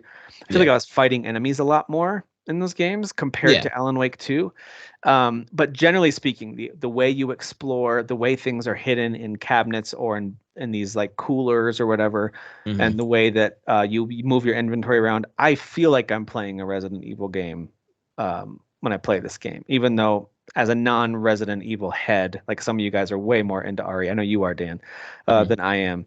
I don't know. I think if you like RE games, you're going to like this one a lot. But boy, I could not tell you what the heck is happening. They do as good of a job, I think, as they can to help you along with the story. The case board is really cool, where you find clues and then you actually pin them up on a board, and she connects them with string and stuff, and it kind of tries to help you. Or it's trash if you ask one of the haters that have no. Or it might be trash. It might be trash. But if you pay any amount of attention to it, the little clue you're looking at has some kind of context, and you look on your board, you see your notebook cards, you'll find, or your index cards, you'll find the one it pertains to, you'll connect it, and a new little note will pop up. It's just showing you how Saga especially is connecting the dots and like solving the mystery, and so it's helping the player see what to do next. I just did this recently. There was one where I had to find these 4 items to put back on this creepy parade float. And the 4 items were missing, scattered around this amusement park. So I had to go find them. And one of them, I didn't know where it was. Like the location was scratched out on the list. And so I had to go into her little mind palace or mind place, whatever it's called, and do a bunch of deductions and stuff. And eventually she solved it for me, the player, as I put things in the right spot. And then it was like, okay, here's where that thing is. So anyway, see, even saying mind palace, like I swear there was something called that in Evil Within 2. Like it's actually kind of crazy how similar this sounds. It's from Hannibal. Yeah. Hannibal is mind palace. So yeah, I like it a lot, but there's a lot left to go in this game. I certainly won't be finished with it by the time we do Game of the Year awards here in 2 weeks. But... Sorry, maybe it's Sherlock that has the mind palace, the BBC Benedict Cumberbatch show. Anyway, either way, I think they call it Mind Place to avoid that. She says Mind Palace, but I call it Mind Place. Like they say the word Mind Palace early on, and then she says I call it Mind Place. And then for copyright reasons, I call it Mind Place. That's what she said verbatim. I mean, I guess slight spoilers for some of the gameplay stuff, sort of. So sorry if this totally ruins it, but you eventually get to a point where you can do Saga's story. She's the FBI agent who's trying to solve things, or Alan Wake's, and so like their stories are incredibly intertwined, but their experiences are very different. And their power is very different, although sometimes similar. Like a lot of the times your inventory and weapons you use and the way you kill enemies is going to feel similar, even though the actual things are a little different. So I won't say too much more than that, but just to say it is cool. You get to pick and choose which one you want to do next. I want to do her chapter next. I want to do his chapter next. I am following a rough outline that some outlets have put together saying, like, here's a good way to go through it story-wise. That'll make a decent amount of sense. I still don't know what's happening. Like, I don't know what... I don't understand most of it. No idea what's happening. But anyway, I understand pieces of it. I feel like I understand, like, oh, like, you know when you're doing a puzzle? You guys are old, right? You know when you're doing a puzzle, sure. And sometimes, like, you've got maybe you have the outline of the puzzle done, and you have these little sections, you're just not sure where they go yet. I feel like I've got a few little sections of the story completed, and I'm like, okay, I understand this. But boy, I could not tell you the overarching through line. Couldn't do that. So anyway, there you go. I am really enjoying it. And then I also am playing a whole lot of Valheim again, like a lot. Valheim. Valheim. Man, I love that game so much. So my son and I played it together a little bit, but that got me wanting to play my own. I had started a new world since it's been updated so many times. I just wanted the fresh kind of procedural world to be generated. So wait, I wanted to, because I don't think I asked in the chat. Is this like his first time playing it? So maybe I did ask. He's dabbled a little bit on my PC. Okay. But now that we've got the Series X, we can cross play, and so he can use my account on the Xbox. I can play on Steam, and we can play together. I just love that the two of you were doing like that. Puts a smile on my face. That's fantastic. It was so fun, man. It was a good time. Yeah. Yeah. But yeah. So I'm freaking loving that game. So that's pretty much it. It's those are my main two: Alan Wake and playing some Valheim, and we already talked about Trinity Fusion. I haven't put a ton more time into Avatar. My daughter has played more Avatar. My daughter has played it a little bit. She likes it because she thinks the Avatar world is great, but she's also 10. You know, kids are stupid. No, I'm just kidding. But I haven't put much more time into it. I feel like I want to knock something off the list, like Alan Wake 2. Probably, I'd like to finish that before I really give Avatar a ton more time.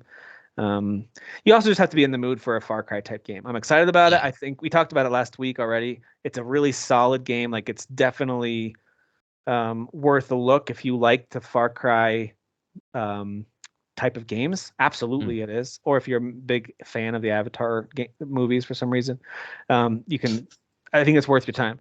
But I'm just not in the mood. Like, sometimes you have to be in the right mood for a big open world Far Cry type game, and I'm just not there. At least this past week I wasn't there. So anywho, Jeff, what about you? Anything else you're playing or watching? Yeah. I got some things and some stuff. Like Arnold for a second there. Yeah. Of course, get down. Going in. Speaking of Christmas, whenever he'd my smash hit, jingle all the way. Jingle all the way. That's another one. That's another Sounds Jamaican. Hey, but Jingle All the Way, pretty fun, stupid movie too. Yeah. Very stupid. Yes. Never seen it.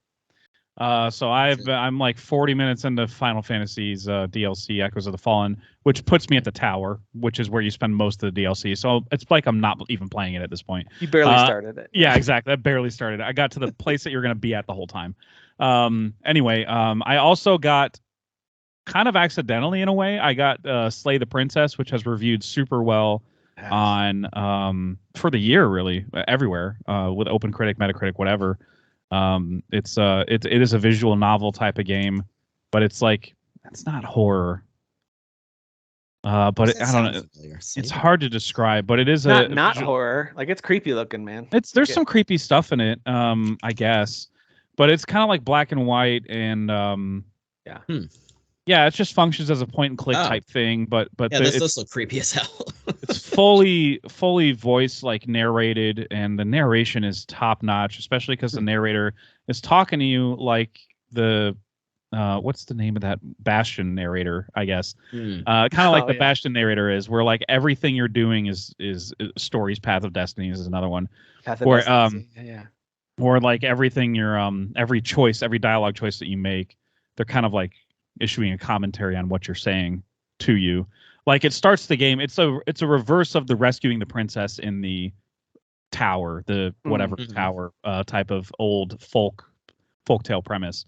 So instead you're going there to kill her, and the narrator just tells you to do that right away without giving you a reason. So as soon as you start asking more questions, he's like, we're not going to get in the weeds on this, okay? You're going to go in there and do it. And like, that's kind of cool. That's interesting. And it gives you many dialogue. I mean, it's dialogue driven. So, I mean, it gives you many dialogue choices of like going in there and actually talking to the princess. And they give her like a certain font that she talks in that makes her seem more evil or whatever. But I think it's just the game playing tricks on you.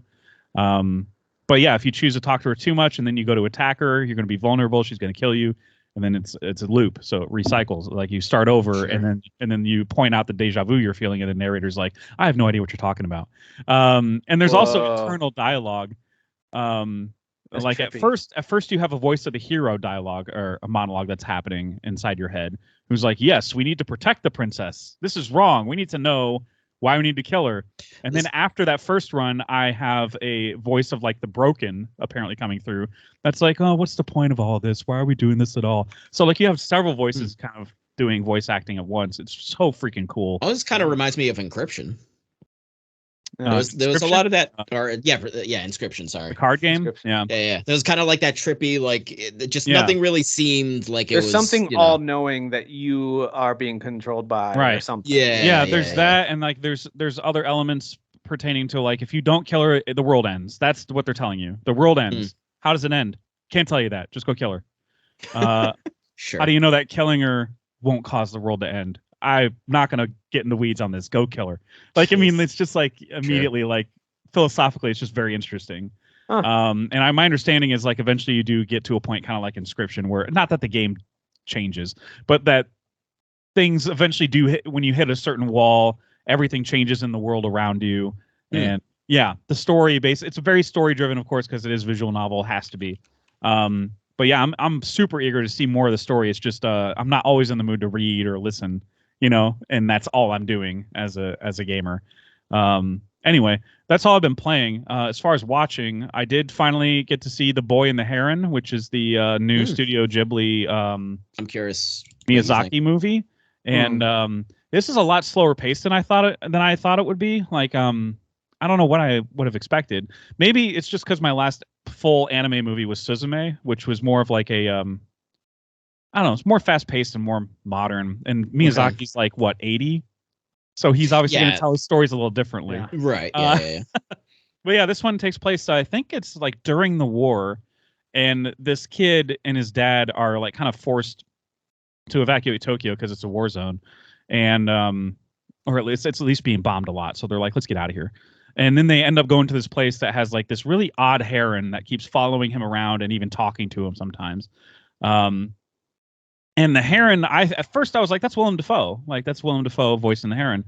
And then the more the movie went along, I'm like, there's there's something off. It's not really Willem. And then later on, you meet Willem Dafoe's character, and you're like, that's Willem Dafoe. Oh. So who the hell's the Heron? And it was Robert Pattinson the whole time. It was Stop like, it. What? Yes. It's Robert Pattinson. And I'm like, what? What? I literally audibly said, I saw it with some friends, and I was like, aloud when I saw the credits, I was like, that was Robert Pattinson? Like, it blew my mind. That doesn't make any sense. He sounds so different. Apparently, which is interesting because they were in that weird black and white lighthouse movie together. Yeah, they were. Yeah. Oh, yep. I love that movie. Love's a strong word, actually. I don't know how I feel about that movie. It's a movie, and it's a movie, and there's things that happen in it, and things go down. Yeah, it's interesting. Very interesting. So Robert Pattinson could do interesting voices, apparently. Yeah, and apparently he did. I remember reading somewhere that he apparently did do homework before he went into the voice booth. Like he did like journaling and stuff to establish the character. He took it seriously, whereas other people can phone it in. Florence Pugh does a great job too. She like voices an old lady at one point, and then she voices a younger version of that person.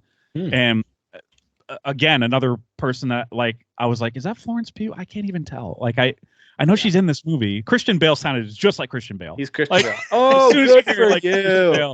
He's like, oh, swear to me. You're talking to a heron. Good for you. Good for you. But the things. Where are the herons going? Where are the herons going? Tell me where the heron is.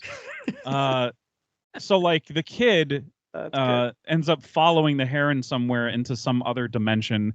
It goes into some weird fantasy world. Oh. There's a lot of like, why I love these movies. Stuff. Yeah, there's some multiverse, and they don't really like. What I love about these Ghibli movies in particular is like they're not really holding your hand on anything. They're kind of basically like if you piece it together, that's cool.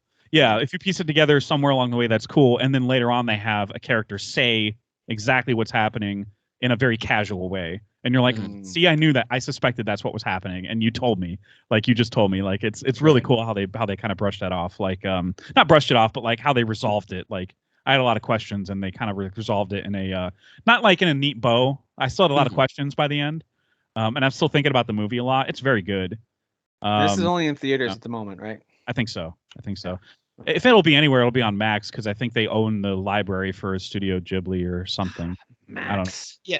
I mean, the Ghibli movies are never really like, I don't know, in my opinion, and I've not seen literally every single one. There are still some I need to watch, but they're not like me neither. I've seen like 2 or 3. Yeah, they're not like think pieces. They're just really fun movies and like visually like holy crap. Yeah. Well, some of them have like crazy deep themes. Like Graves of the Fireflies was yes. You know, you can be an emotional wreck at that one several times. But it's not like making you be like, oh, what was like, I don't understand. Like it's they're fairly straightforward. I certainly felt that way like halfway through the movie. I was like, what the hell is happening? Because there were so many fantasy elements being introduced that I was not prepared for, basically. I just wasn't ready for what the movie was going to throw at me. But yeah, it's all right. It's so let's see which ones you guys have seen real quick before we move on from this. Castle in the Sky. I think we've all seen that one, right? I've seen that one. Wait, no, that one. Oh, I've seen Castle in the Sky. That's you might be. Are you thinking? I'm looking at the list of them. I've seen Castle in the Sky. Okay.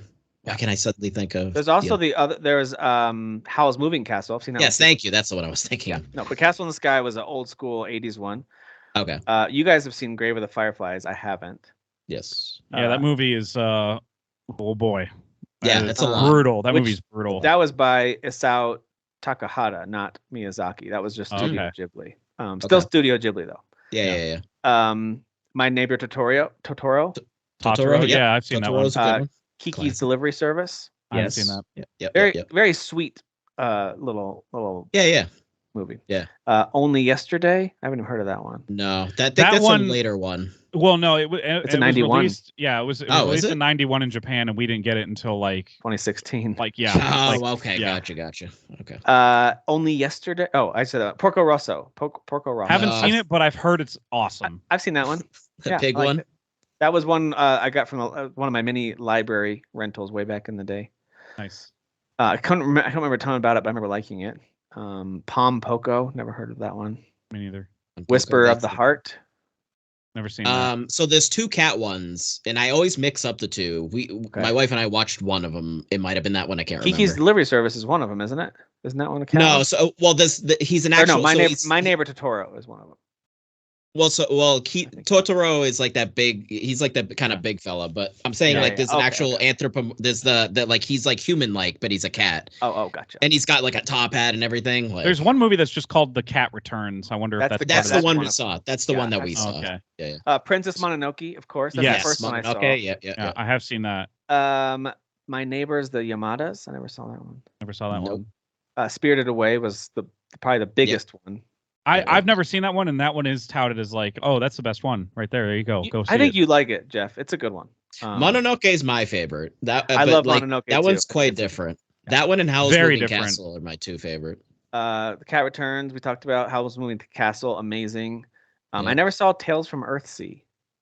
Yeah, that's another one I want to see because it's got like a dragon on the cover. It's like I want to see this. It looks cool. I just never saw it.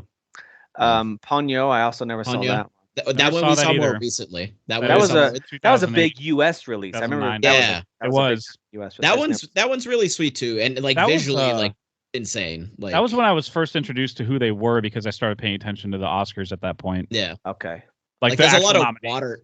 There's a lot of water stuff going on because it takes place by like it's I think it's Japan and they're like where the like the family is. They're like on this little island, and the animation in that is just insane with the water and everything. It's crazy. I haven't seen any of the rest of these. Arrietty. Never heard of it. Yeah. Wait, was that Ghibli? Yeah. Wow. Okay. I thought it was someone else. That one we saw that one. That one I liked that one. From Up on Poppy Hill. Nope. I think that one was a later one. The Wind Rises. I don't think I saw that one. That was the last Miyazaki one before The Boy and the Heron. Okay. Oh, interesting. The Tale of the Princess Kaguya. Kagaya. Yeah. Kagaya. That one is like super highly praised, super interesting art style. That's a Takahata one, the Grave of the Fireflies guy. When Marnie Was There. I saw that one. And then it was a 9-year gap before The Boy and the Heron. Yeah. So I thought they helped with the Red Turtle on some capacity, like as a production studio or something. Maybe they drew some art for it. One too, wasn't there that CG? Oh God, Earwig and the Witch. I never saw that one. Yeah, I did not like the look of that like at all. The Red Turtle's super good. It's from 2016. I think Ghibli just did some art on it or something, but it's freaking incredible. No dialogue in it. It's amazing. It's so good. Wow. Really? Yeah. All right. Can we go over a few headlines? I wasn't even done. Oh, you're still going. Sorry. We just got caught in the Ghibli trap. It happened. That's fun. I like doing that. That was fun. Yeah. That was fun. Yeah. I saw The Little Mermaid. Yes. Mermaid. The 2023 one. Yeah. Not much to talk about there. It is what it is. It felt a little too long for sure. By the third act, I was like, oh my God, they're still going with this. But anyway, I wish I had more compliments to give to the movie. It was fine. And then I saw one of my favorite movies of the year. It's in my top 3 for the year right now, I think. Somewhere up there. It's called Poor Things. It's Emma Stone's new movie. And Willem Dafoe's in this. Oh, friend of the podcast, Willem Dafoe. Big fan. And he's like this story's version of Dr. Frankenstein, if you will, where he Emma Stone's character like dies at the very beginning of the movie and he revives her. And it's really about her, learning to develop language and learning the ways of the world and stuff like that. And but the way to water? No, definitely not that. Please don't. Please stop. But anyway, it's freaking amazing. If you look up any one frame of the movie, you'll be like, oh, it's a painting, because it's just that beautiful. Like some of the backgrounds are just, it's one of the best looking movies, probably the best looking movie of the year. Because like, I don't know, man. I don't know how they did it. Like the CG, they clearly use CG when they're on a boat somewhere, but the backgrounds are just so freaking captivating and gorgeous. And it's very funny, like in a very dark way. Like Mark Ruffalo is so funny in this movie. I didn't know he had it in him. Yeah, he plays somebody that comes by and propositions Emma Stone's character. He's like, hey, your doctor dad, whatever you want to call him, is keeping you cooped up here, and he's not letting you go anywhere. How about I take you with me? And he just wanted to bang her, basically. Wanted to bang a dead lady. She just discovered what sex was, so she was down. But then she like just kind of kept doing whatever she wanted, and he was like getting fed up in a childish way, in a comically childish way. And then they have a dance sequence. I highly recommend Googling that dance sequence. It's so freaking stupid looking. Where she's just like losing it on the dance floor and he's like trying to keep up with her somehow. It makes no sense. Yeah, it's such a great movie. Oh my God, dude. So funny. Is this one gonna get some award nods, Jeff? Yes, a lot of them. Emma Stone will probably win another Oscar for this one, in my opinion, in my estimation. Oh, she's a good actress or whatever. I like that Emma. I like that Emma Stone. She's okay. She hasn't won an Oscar before or anything, so she's like okay. The visual of this, like on the poster, is striking. Just the way she looks. Yeah, I think like this movie's going to get so many technical nominations. I don't know that it's going to win any because Oppenheimer came out this year. It's like a big deal, so, but like I think it's going to be up for like costume sets and so it already got 7 Golden Globe noms and 13 Critics' Choice noms. Oh, cool. 13. Wow. I think the critics do have like costume and stuff like that categories. But like the Oscars, I predict like they'll totally get like all these nominations, probably just as many as 13, and maybe just win one because I mean it's just that kind of year where like heavier hitters are gonna win. But yeah, it totally deserves all that stuff. Oh my God, dude, she's unbelievable, man. Fearless. She's naked for half the movie too. It's insane to the point where you're like used to it and you're like, oh yeah, of course she's naked again. Well, all right then. Is there a category for that at the Oscars? Casual naked. The winner for best casual nudity for half the movie. Yeah, goes to. Oh yeah, it's great. Yeah, this just that poster of it with her, and they have like stuff pouring out of her, like the dress she has. The design of the poster is very cool. There's characters standing on this kind of white waves that's pouring out of her body on the poster. It's just a really creatively done. That's a really rad poster, and the rest of the movie lives up to that. Very extravagant looking sets and costumes, and it's the type of movie where you watch it and you notice stuff like that. Usually, when you watch a movie, if it's good, like Wonka, you kind of notice stuff like that because the costumes are the thing in that movie. Yeah, I get that. Yeah, it's cool. Sorry, I didn't mean to cut you off. What else you got? That's it, man. Poor things, just those poor things. Poor things. All right, guys, let's talk about a few news items before we wrap it up with just some fun memory lane stuff we'll go over. Hey, Elden Ring's first expansion might release in February, it's claimed. If it does, and it's the end of February, I'm going to be very mad because there's like, I don't know, 2 gigantic games coming out at the end of February and right into March. So if you're going to release it in February, make it as early as possible, FromSoft, please. But they're the kind of company who doesn't care. They're like, we're going to release our thing when we release it. And it is what it is. So anyway, there's also a suggestion that additional content could be arriving through 2025.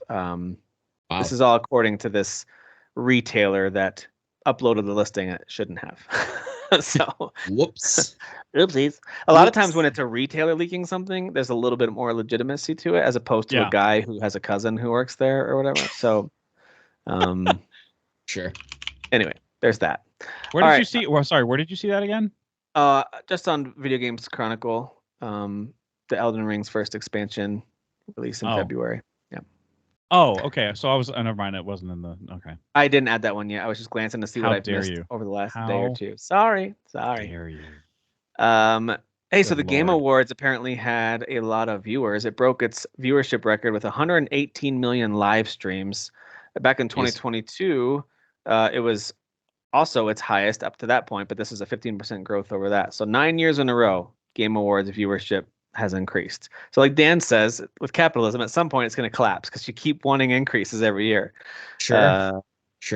At some point, it's just going to be all trailers and just all random, like 5-second announcements. And you know what? When you make that your primary metric, I think you're setting yourself up for disappointment and layoffs of some kind. At some point, you're like, just the flat out live streams. What about like average length view or whatever? Like, all right, we had 118 million. How many millions of those watched for less than a minute and then turned it off? Like, let's get that average view length up or something. It's never good enough. It's never good enough. E3 is dead again, you guys. But for real this time. There was a ESA put out a release pretty much saying essentially that. Like, no, for real, we're not going to try to reboot it. Like, it's for real, on God. Yeah, for real, guys. It's gone. God damn it. No cap. Let's talk about something positive, though. Hogwarts Legacy could be, at least as of this point, it's the U.S.'s first non-Call of Duty or Rockstar bestseller in 15 years. I have a feeling that won't hold through the end of this month just because of the holiday season, people buying Call of Duty. There's a lot of people out there who'll just buy the new Call of Duty game for their kids for Christmas. I feel like that's going to happen. But that being said, it doesn't really matter what the final ranking is. Hogwarts Legacy has crushed it in sales, and the Switch release, despite its lackluster overall visual appearance and performance, obviously compared to other consoles, it boosted those sales a bunch there at the end, which is awesome. That game rules, dude. I've been reviewing a bunch of the games that I've loved this year, and I'm like, I love Hogwarts Legacy. That game's awesome. I keep thinking back on it, and I'm like, I kind of want to play it again, but I don't really have time for any of that. I don't have time. Yeah. There ain't no time for that. That game is so good. It's got it has no right to be that good. I actually, I was actually looking up clips for it to kind of see what was this game like. Let me see this again. And there was someone who just has this. It was a PC version, so super high res. It's like a 4K capture. It looks really gorgeous, and he's just riding a hippogriff out in the open world when it's snowy and just exploring it slowly. I was just like, dude, this game's amazing. Yeah, this game's awesome. It's always been good. Game Awards. Yeah, that's right. The last time that a non-Call of Duty or Rockstar game, because it was, Grand Theft Auto 5, of course, but a non-Call of Duty Rockstar game was the #1 selling game was We Play back in 2008. I buy it. Yeah. So that tracks. I'm surprised it's not Wii Sports, but it is what it is. Yeah, Wii Sports might have been, and the year before that maybe, but We Play. I see.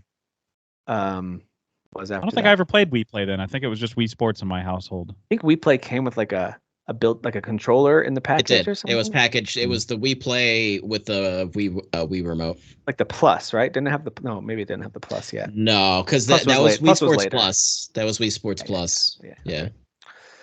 All right, let's talk about a couple things, and then we're gonna talk about Day Before, because that is just a hot garbage fire. So you missed an opportunity there. You could have kept escalating the bad news, but being like, oh, on a better note, oh, by the way, this also canceled. Yeah, you're right. I did miss the roller coaster ride we could have gone on, but I'm not taking us on that one.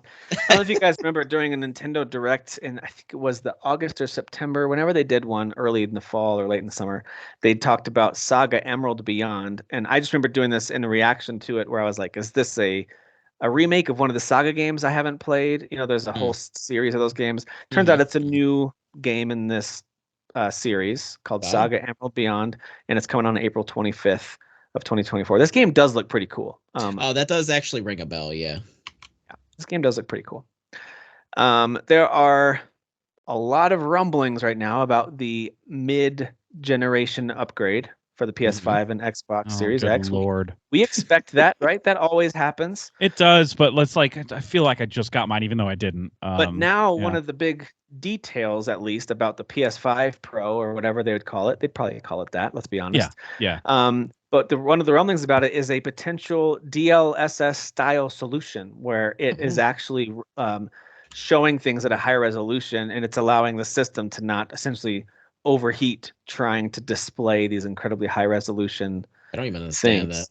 But Nvidia does some magic. I know AMD has their own solution too. It's pretty cool tech, and it sounds like Sony is trying to do something similar potentially with the PS5 Pro, what's cool about that is that would really allow regular PS5s to continue to play all new PS5 releases at whatever resolution it can play them, and the Pro can have this DLSS style upgrade that you just kind of flip the switch and it is displaying at a higher resolution. So it's interesting. I don't know how all that tech works. I just know that when they have that option and I turn it on, it does make things look better and run better for me with my at this point low mid-level card. So I don't understand the technology. It sounds like sorcery to me, but same here. Yeah, sounds like sorcery.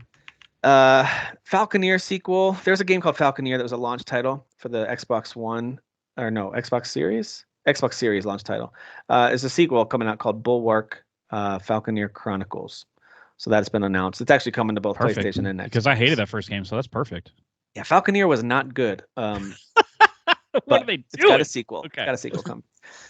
All right, guys. Naughty Dog's finally going to get back to it, I think. In a statement on the Naughty Dog website, they said, "We realize that many of you have been anticipating news around the project that we've been calling The Last of Us Online." I'm like, what else should we call it? Right. There's no easy way to say this. We've made the incredibly difficult decision to stop development on that game. In ramping up to full production, the massive scope of our ambition became clear. To release and support The Last of Us Online, we'd have to put all our studio resources behind supporting post-launch content for years to come, severely impacting development on future single-player games. No, you could have just changed the scope, but whatever. So we had two paths in front of us: become a solely live service game studio, or continue to focus on single-player narrative games that have defined Naughty Dog's heritage. Long story short, they canceled this. In my opinion, when you don't rein in the scope and the vision for a thing, it's always going to be too big for you to bite off. Like, you have to, like, it didn't have to be a live service game forever. You could have put out a decent online experience. Like, didn't the other Last of Us have an online that people loved? Didn't it have factions? Yeah, it did. So I don't understand why this had to be. I don't understand why, if we made this, we would have had to do this for their whole studio for the next several years. It's probably because it got to the point of where it did, and then it was so much bigger, because they said that, right? They got to a point where they're like, oh, it's actually going to be bigger than what we planned. And I think by the time they got to that point, it was like, well, shit, like we can't like do anything else. We'd have to just focus on this. Like, yeah. So that's what he's saying. I still feel like there are solutions to that kind of thing, really, in any line of work. I think the solution scale it back, and you can still create. You don't have to just throw it in the garbage, but who knows? Maybe. I think what should have been done, if they were going to do it, was just like create a new team that would be taking over that. Maybe they could have started it, but then once it started expanding, be like, all right, like Sony and like all of them could have gotten together. Get in here, Bungie. Help us out. Exactly. Like, just get some other team in there to be like, all right, now you're taking the reins. You're going to continue with this. Because I think there's actually a nugget of an interesting idea there. I mean, the Last of Us world, we're running around with friends, like going in and out of buildings, and like, you know, the freaking what the hell they call it, infected or whatever, running around. There's something there, but yeah, the clickers. Thank you. I think there's something there too, Dan. I do wonder though, if you're trying to make Red Dead Online or Grand Theft Auto Online, then I can see why you're like, we can't do this. But if you're just trying to make an upgraded version of Factions, or a multiplayer take on your Last of Us Part 2 game, where you've got, death matches and other kinds of online things you could do, whether it's PvE or PvP or both. And you have certain match types, and you throw people in there and let them play. I don't know. I don't think it had to be the big open world online thing, but maybe it did. Maybe there was too much talk of that up to this point, and they couldn't do anything other than that. So who knows? Well, then there's also all the speculation of our boy Jimmy there leaving, that like he came in, wanted all this online stuff, which was kind of lining up with them doing that, and now that he's gone, Sony's being like, yeah, we're scaling that back like a lot. So they might cancel more projects that we haven't even heard about. Remember, they talked about how there was like a dozen live service products. Yeah. And they scaled that back to say, well, over the next few years, it'll be more like 6, maybe 8. Like, they kind of scaled the number back. I think they're quietly canceling stuff that we've never heard about. Right. I think you're right. I think the change of leadership is changing the strategy, and we're seeing it look like, oh, that project failed. Maybe, but also maybe internally they just decided, nope, we don't want to do this. We want Last of Us Part 3 or Uncharted reboot or whatever it is they're going to do, right? Yeah. Well, there was that sci-fi game that they had mentioned a while back. Remember, there was going to be some kind of sci-fi. No, no, that was Santa Monica. Never mind, sorry. That was Santa Monica. Like a single player sci-fi thing. Yeah. That was. I haven't heard anything from Naughty Dog outside of Last of Us and Uncharted. Yeah, same. Not since like, was it Jack and Daxter? Wasn't that theirs back in the day? No, that was theirs. Yep, that was them. Yep. So anyway, I mean, like, it's just interesting how like ponies are rewriting this to be good news. Every comment that I saw was like good when they saw that. By the way, that was me. I think it's good too. Like, I just think it's silly. His explanation. I think it's good too, because this studio is always going to be better at focusing on single player experiences. and make Game of the Year caliber games doing that. But like if Xbox did the same thing, they'd just be like, ha ha ha, stupid Xbox doesn't know what they're doing. What is going on over there? What's going on over there? Now it's like good. I always knew it should, but you didn't. Hey, shut up, bro. No, you didn't. No, I think this was like back to my point about not being able to scale it back and recast the vision for it to make it something usable. I think it's bad leadership. I don't know if it's with the Naughty Dog, if it's Sony broadly. I think it was Sony. I thought I remember seeing like some I don't know, leaks or rumors or something from it might have been Game Scoop or whoever the giant bomb guy is that always drops scoops or whatever. Who was like apparently somebody from Sony leadership came in and was like, that's not good enough. We need to redo all of this. Well, and that was like less than a year ago or whatever. Just to be real clear on my comment there, I think it's bad leadership at Xbox to have all of at Sony for this and at Xbox for all their studios. And they're, I think, sometimes giving them a little too much, like, no, take your time, make your vision. Like sometimes I'm like, hey, you know what? You guys got to start putting some games out a little bit. Yeah. It's been so. I think there's examples of bad leadership that can crop its head up all over the place, and this is one of those, in my opinion. But that being said, I do think it's ultimately good news for us, the gamer, that hopefully that means here in the next, let's say, couple of years, we'll hear something from Naughty Dog, as at least like maybe a teaser or an announcement of some kind, and maybe before the end of the PS5 lifecycle, we'll get their next major single-player game, I would hope. What do you guys want to see next from Naughty Dog? I'd like a new IP. I want them to tell a brand new story. Give me a brand new thing. I don't know. It's been so long that I'm kind of like, just do part 3 of Last of Us, and I'd be down able to move on after that. Like, because it's been already 3 years, almost 4 years now, and like, so I mean, it's just kind of like, okay, well, it's been long enough, Yeah, it has been a while. I'd be down for that. I also wouldn't be mad if they don't. I shouldn't say don't ever, but don't for a while go back to Last of Us. I love the way part 2 ended. I thought it had a great ending.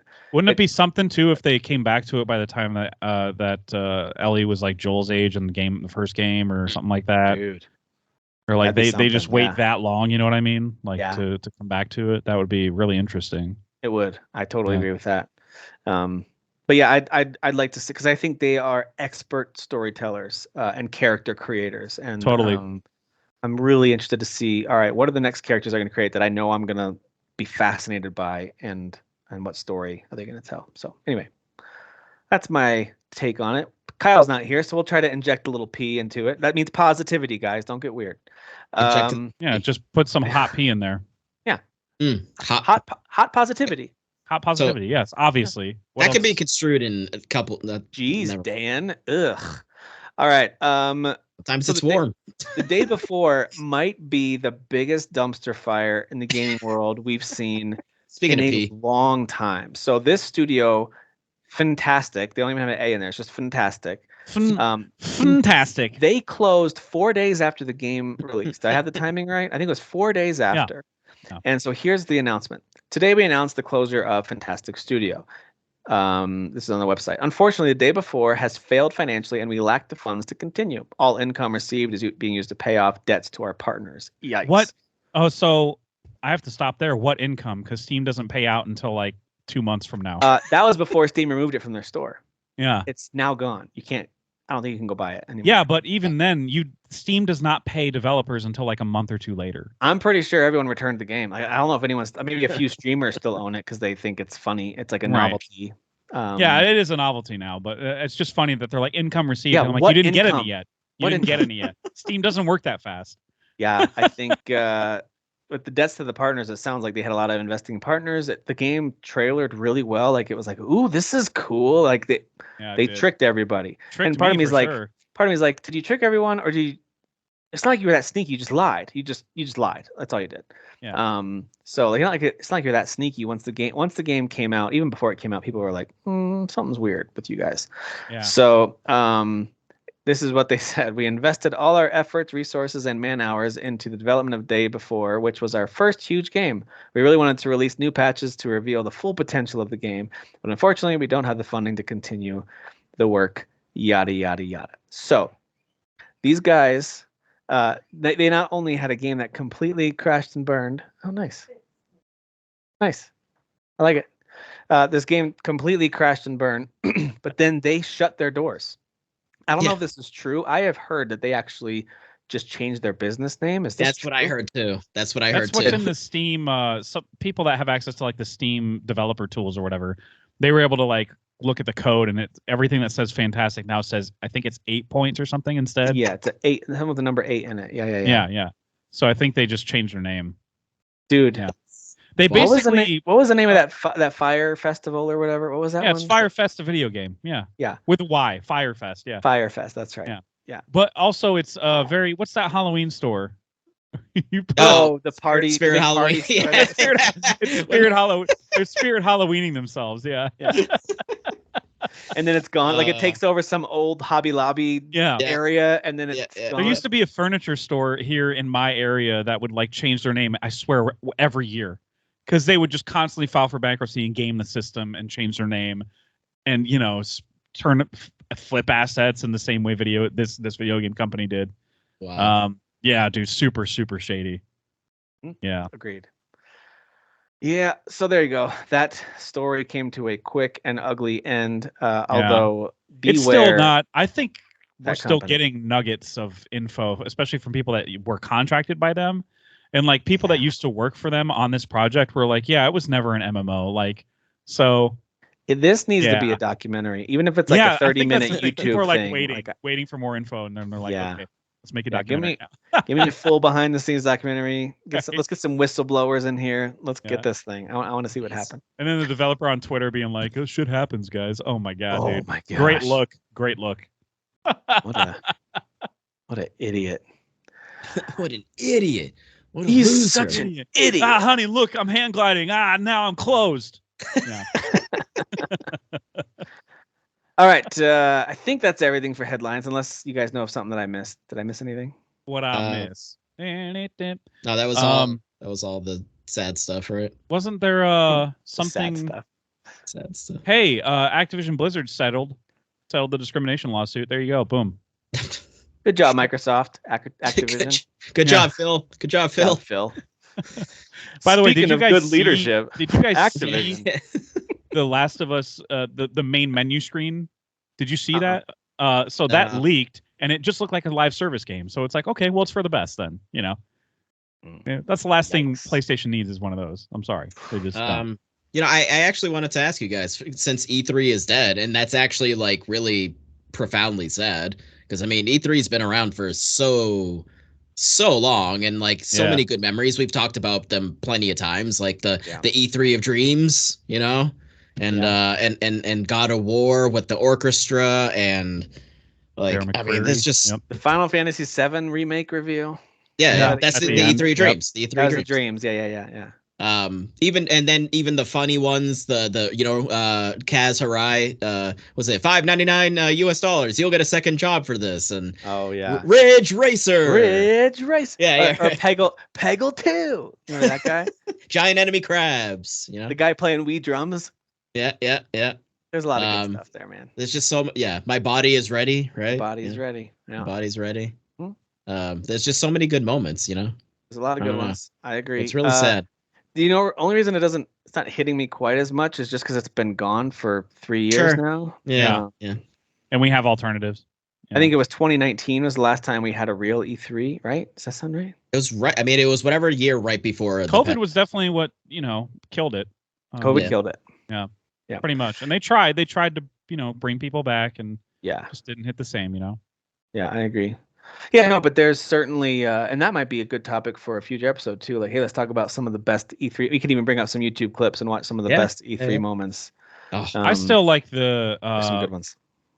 I think it was the 360 price announcement. And how it was just $100 cheaper than the PS3. Was that Xbox One and PS? No, there was the PS4. There was the whole discs thing, right? The whole like DMC or whatever it was. That was PS4 punching Xbox One in the face. Yeah. There was that. Well, so PS3 was getting a lot of crap. They had their showing first. Yes. Yeah. And then it swapped the next generation. And everybody was like, "What? Nobody's gonna pay that much for a PS3." And then Microsoft had their thing like the next day or later that day, and the guy just went up to, I don't know who it was, maybe the president of whatever, Matt Booty. No, it was some guy went up to a mic, and all he said was like $3.99, and he walked off, and everybody was like, like or $2.99, whatever it was. Dude, everybody just lost it. Yeah, we'll have to look up some of those moments. Those are good. Yeah. Those are classic moments. Pretty sure it was 360 era. Just remembering like the camera quality, it was such ass. Yeah. There's even some of the worst celebrities too. They brought Paul McCartney out one time. I was like, why are these guys here? They don't care about video games. I don't know. Like I'm fine with the way they do it now, but there was something like I liked it all condensed in 1 week. It just felt like this whole like tsunami of like awesome video game stuff. Like I liked it just being in a week. And just something about like, again, those like actual live shows like on a stage. Like when it hit, like it freaking hit, you know. Agreed. And then obviously there were lulls, and it was like, well, that was dumb and whatever. Well, but like, you also, even though I'd never been, it had that conference vibe of like, hey, on the hallway there's booths and people like networking. Yeah. And oh, this was even longer ago. I'm sorry, I'm thinking of PS1. I'm thinking, wow, this is so long ago. Oh, okay. The price heard around the world. PlayStation 1. So they went up on stage. Sony $2.99. He just goes $2.99 and walks off. So it must have been in competition with Nintendo or something. The Nintendo 64, maybe that might have been $3.99 or something. Yeah, exactly. Yeah, he just said $2.99 and walks off and everybody claps. So funny. That's awesome. Well, and in the 90s, Nintendo and Sony had some major beef with each other. Yeah, they tried to collaborate, and then when it didn't work, it sounds like it fell flat. Hard. Nintendo, according to, and I've listened to a couple different podcasts about this, I've read some articles about it. Sounds like Nintendo was the jerk in that situation and really left Sony hanging. And Sony was like, well, no, we're finishing this project and we're going to go against you now. And Nintendo's like, okay, go ahead. Yeah. And then like Sony crushed them that next generation. Yeah. Well, it was called the Nintendo PlayStation. There was one that was auctioned a few years ago. But then they went with Philips and it ended up being nothing. And they just made the so stupid. Yeah, but like somebody bought whatever like prototype was out there, which is insane. Like I imagine owning something like that. Yeah, which is bonkers. Cool. That's pretty neat. Yeah. All right. Hey, let's take a little walk down gaming memory lane together. I even put together like a little PowerPoint type thing. Now it's not as good as Dan's. Remember that one that Dan did where it was like. You had a whole bunch of different things in there, including like best year end in gaming. It was that was the whole thing. It was the best video game booties. Or that was whatever. Hilarious. So this isn't anywhere near that. This is a little more cozy than that. That was a little bit just for fun. That was classy, Tim. That was classy. It was very classy. I'm just gonna try sharing my whole screen and then I'll launch this thing. Tell me when you can see it. Hang on a second. Share sound. Yep. And if there's like an echo, tell me too. I'll see if I can't. Sure. Fix that. We're going down memory lane. There better be some like nostalgic music playing in the background. All right. Are you guys hearing yourselves in some weird loop or anything? Is it good? Are you playing something? Am I what? Are you playing something or I don't? No, as long as you don't hear your audio in some weird loop, you should just. Oh no, yeah, I don't at all. You're right. I just see snow. Yeah, I see snow. That all you see? Snow. Okay. I see John. All right, guys, snow. we're gonna talk about snow in gaming. Snow in gaming. Oh my god. PowerPoint. So we're gonna get there he is. PowerPoint. Snow. I don't want it. She's my queen. There you go. Very, very good. All right, guys, here we go. If you want to guess the game based on the screenshot, they're usually pretty easy. You can, but otherwise, it's just a matter of we're highlighting some of. This was just Tim's top, not even top, but some of the most notable snow that exists in gaming. Snow in gaming. So here we go. Sure. It's not even like a top list. There's no countdown. I'm just going through some. Gotcha. Here we go. Oh, okay. Donkey Kong Country. Sure. Let's kick it off with some Donkey Kong, and I will try to describe it for those of you who listen on podcasts and they're listening. Tell me if you can hear this too. Yep. There we go. I mean, how nostalgic is that right there? Yeah. I mean, Donkey Kong Country 1 is like, I mean, a lot of people say that they love it. It's actually their favorite. And like, I respect that. It just, I don't know. When you compare it to the other two, to me, it's just a bit too basic. But it's the one that started the whole thing. For its time, there's nothing else like it. Yeah, I was gonna say that might be why it's my favorite for me. There's a couple examples of this in here, but like, look at the layers of snow falling. Like that just was mind blowing visual. Yeah, it was back then. And seeing snowflakes up close sometimes with the camera, that like never happened before. That was wild. I don't know. You could put YouTube videos in PowerPoints. That's really cool. PowerPoints. That's Red Dead. I was actually gonna be like, I hope Red Dead's in this. Yeah, Red Dead Redemption 2 specifically. We're gonna go find John. You know what else we need besides money? Try about some wolves. Right. That's pretty good. Jeffrey, you know what else we need besides money? We need more snow. I have a plan. I always thought the snow in this was so. This is 5 years old now, by the way. This game, it's like the way the snow crunched. Yeah, dude. Yeah, and the so yeah. And just the paths of like that you make in the snow, like it's so impressive. I remember people making inappropriate shapes in there. That was like one of the first things they did. Of course. Same with the Tears of the Kingdom. It's like, oh, I can build anything. Watch that. Yeah, it's the same thing. I'm gonna build a wiener mech. Here's a wiener plane. There you go. Now this one's in honor of Kyle, who's not here. Love this one. Some Star Wars. You got some Star Wars. This is Super Empire Strikes Back from the Super Nintendo. Oh my gosh, this is bringing back so many memories. Yeah, look at this. I love the MIDI music too. I've never actually played this. They're hard games, dude. Yeah, exactly. Yeah, they're the franchise games that are like stupid impossible. Yeah. Yeah, this is like even those enemies, they had to make up monsters for these games. It's so fun. Sure. Yeah. Good stuff. Got that Nintendo seal on there. Got that Nintendo. Yeah, the seal of quality, which they don't have on their eShop anymore. Look at this. No, they don't. No, they don't. Here we go. How's it 1080? Cool borders. A little 1080 snowboarding for the Nintendo 64. Ready? Listen to this music. Go. Yeah. Kenny Loggins through the score. Kenny Loggins. Gnarly, bro. So 80s despite being a late 90s game. Even that sound effect of a snowboard, like I remember this like 6 days. Yeah, I remember kicking up the snow too every time you turned. Yeah. Like that was such a big deal, like technically speaking. Yeah, 1080 was a great one. Yeah. Now, here we go. Oh, some Sonic. Stay nostalgic from Sonic 3. The Ice I never owned a level. Genesis. Oh. Watch this little kind of 3D move here. When he jumps, he kind of goes forward. And then, look at that. Oh, wow. Yeah, that's cool. I don't even remember this level. Yeah, cool level here in Sonic 3. Yeah, I like this one. It's going so fast. Yeah, he deserved it. There you go. Lots of ice. Yeah. He deserved it. He deserved it. Gotta go fast. Going too fast. Go fast. Uncharted. Oh man, Uncharted 4. Nope. 3. 2. Nope. 2. 2. 1. It's bound to be one of them. It's bound to be one of them. Wait, is that Tom Cruise? Is that Tom Cruise? So good. I thought you guys. So here's the actual cover. I thought you'd appreciate the Tom Cruise. Wow. Yeah. Yeah, this is Snow in Uncharted 2. This is of course the remaster. Yeah. It looks so good. Remaster does look so good. I always found it funny how his boots would up to his ankles would be like just white with like cocaine, like it's powdered sugar. Just stuck there. So true. All right. Halo. Do you know which one off the top of your head? I assume 2 or 3, the dual wield. I don't know. It's 3. 3. Okay. We'll head for the portal. And we'll all go home. So this is actually the final level of Halo 3. Oh, spoilers. Yeah. Spoilers. I love the little sound of the Xbox achievement kicking in too, though. That's a great sound. All you have is who's doing this level? All you have is a sword with 3 and a rocket launcher? And like barely any health. The sword is about to die. Yeah. Yeah. Like he's just gonna go like melee everybody. Oh, it's co-op. Okay, you'll be fine. Yeah, he'll be all right. He'll survive. He'll be all right. This one's for Gaston. This one's for Gaston. So, Crap. Gaston, if you're still with us Crap this late into the episode, here's some. Hold on. Let's guess which one do you think it is, Jeff? Oh, it's got to be Crash 2, obvious. Crash 3, Need for Speed.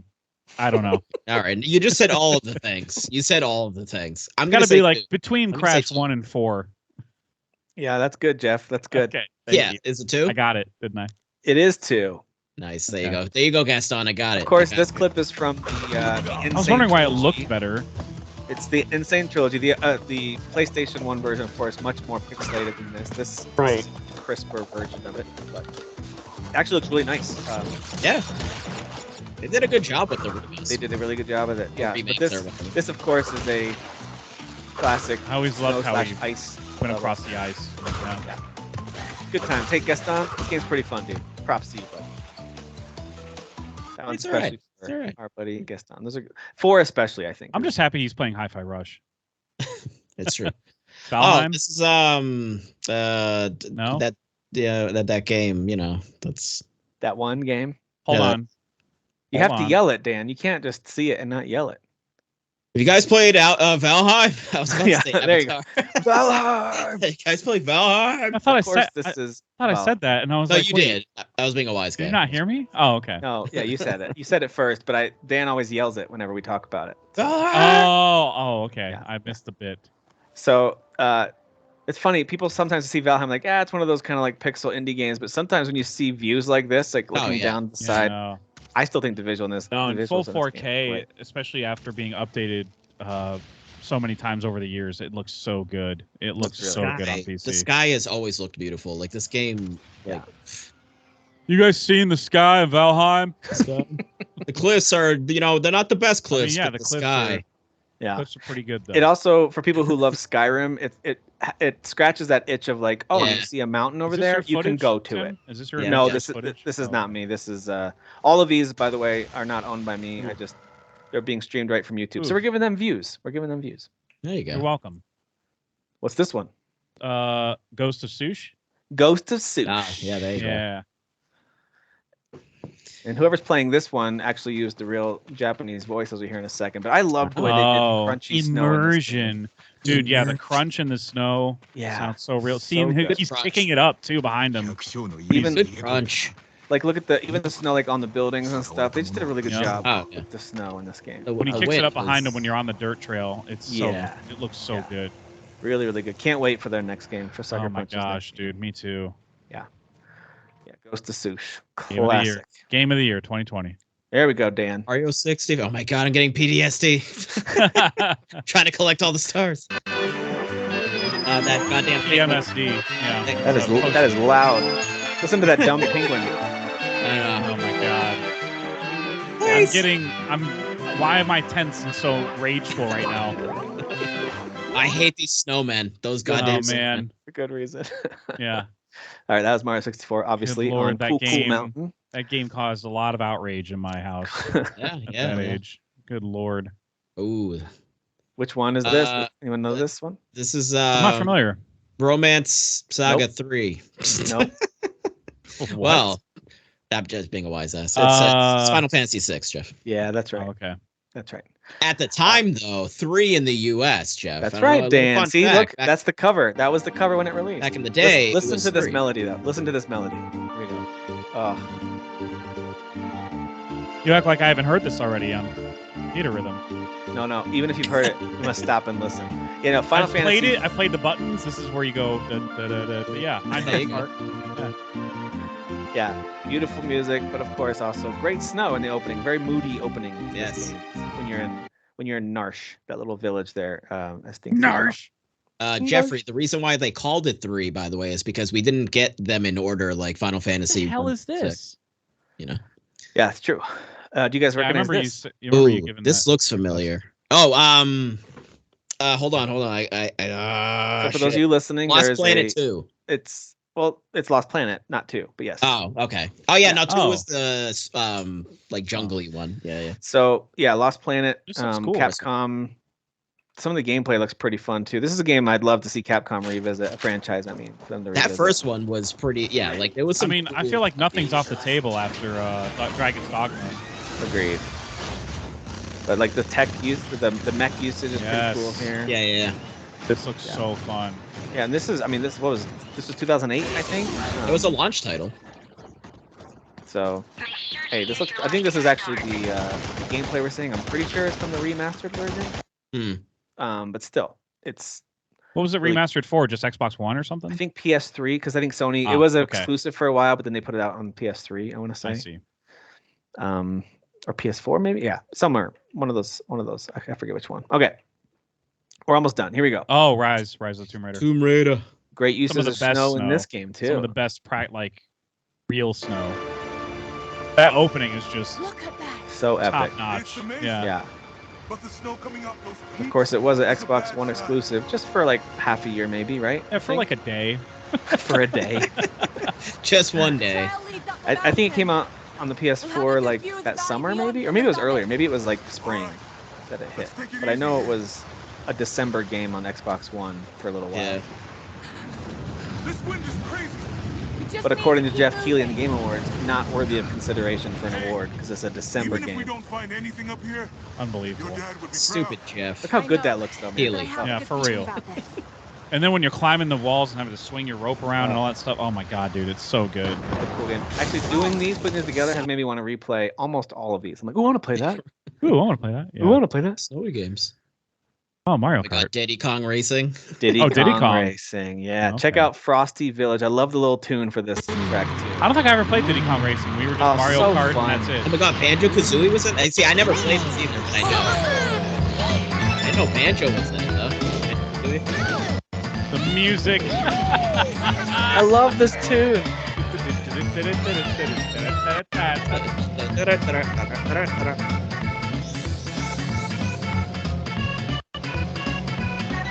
Is that Walking in a Winter Wonderland? Like a remix on it? Isn't that great? Oh, that's a good time. Diddy People Kong I Racing. remember the oil being a weapon. Oh my gosh. Yeah, but I also love the flying and the hovercrafts. Like they introduced some stuff that Mario Kart wasn't doing yet. Interesting. This one's for Kyle. R.I.P. Jav, can you guess what this one is? Can you guess what this Well, then if it's for Kyle, that's got to be a Metal Gear or something. Yeah. Metal Gear 2 or something like that. Nope. 3, First one. 4, First one. 5. Damn it, Jeff. 1. It's Seven, like, eight, dude, nine, we 10. already told you. It's 1. Metal Gear Solid on the PS1. Sniper Wolf. And they, It's the footprints, yeah. one of the cool, the enemies would see the footprints and like be startled by them and go investigate if they saw your footprints, which was like, Wow. again, one of those things that no other games were doing, you know. This is the epic sniper fight with Sniper This Wolf. is the Sniper Wolf battle, yeah. Well, And there's one the of. classic One like of. inventory you got to run through. Yeah. And then she runs behind the other tree. Watch this. Ready? Watch how she runs in PS1. That's awesome. That's so good. Love You can it. hear his That heartbeat. looks way better than I thought it would. That Yeah, looks man. like, yeah, that's unbelievable. Yeah, fun. Kojima? Oh. Really fun game. Kojima knew what he was doing. I've never played this. What is this? And last but not least, a little God of War Ragnarok. Ragnarok. Because the Ragnarok. snow in this game is insane and Yeah. gorgeous, and had to include it because it's also a big part of the story too with the Fimbulwinter stuff. I guess this would be the most best practical current gen use. I mean, of- look at as snow. Atreus is running in front of you, like the footprints Yeah. and the way the snow comes up. It's like, kicking up the way it's it's kicking. so good. It's really. and when really you're good. like on the sled and you see the trails behind you and stuff, like I don't know, man. It's just It's unbelievable. I I mean, hope it's why this is the it's whole why it game. was our Can we game just of the- watch it was- the whole game? watch the whole game. Full playthrough. Full playthrough. God, Yeah, so good. this dude is just speed running.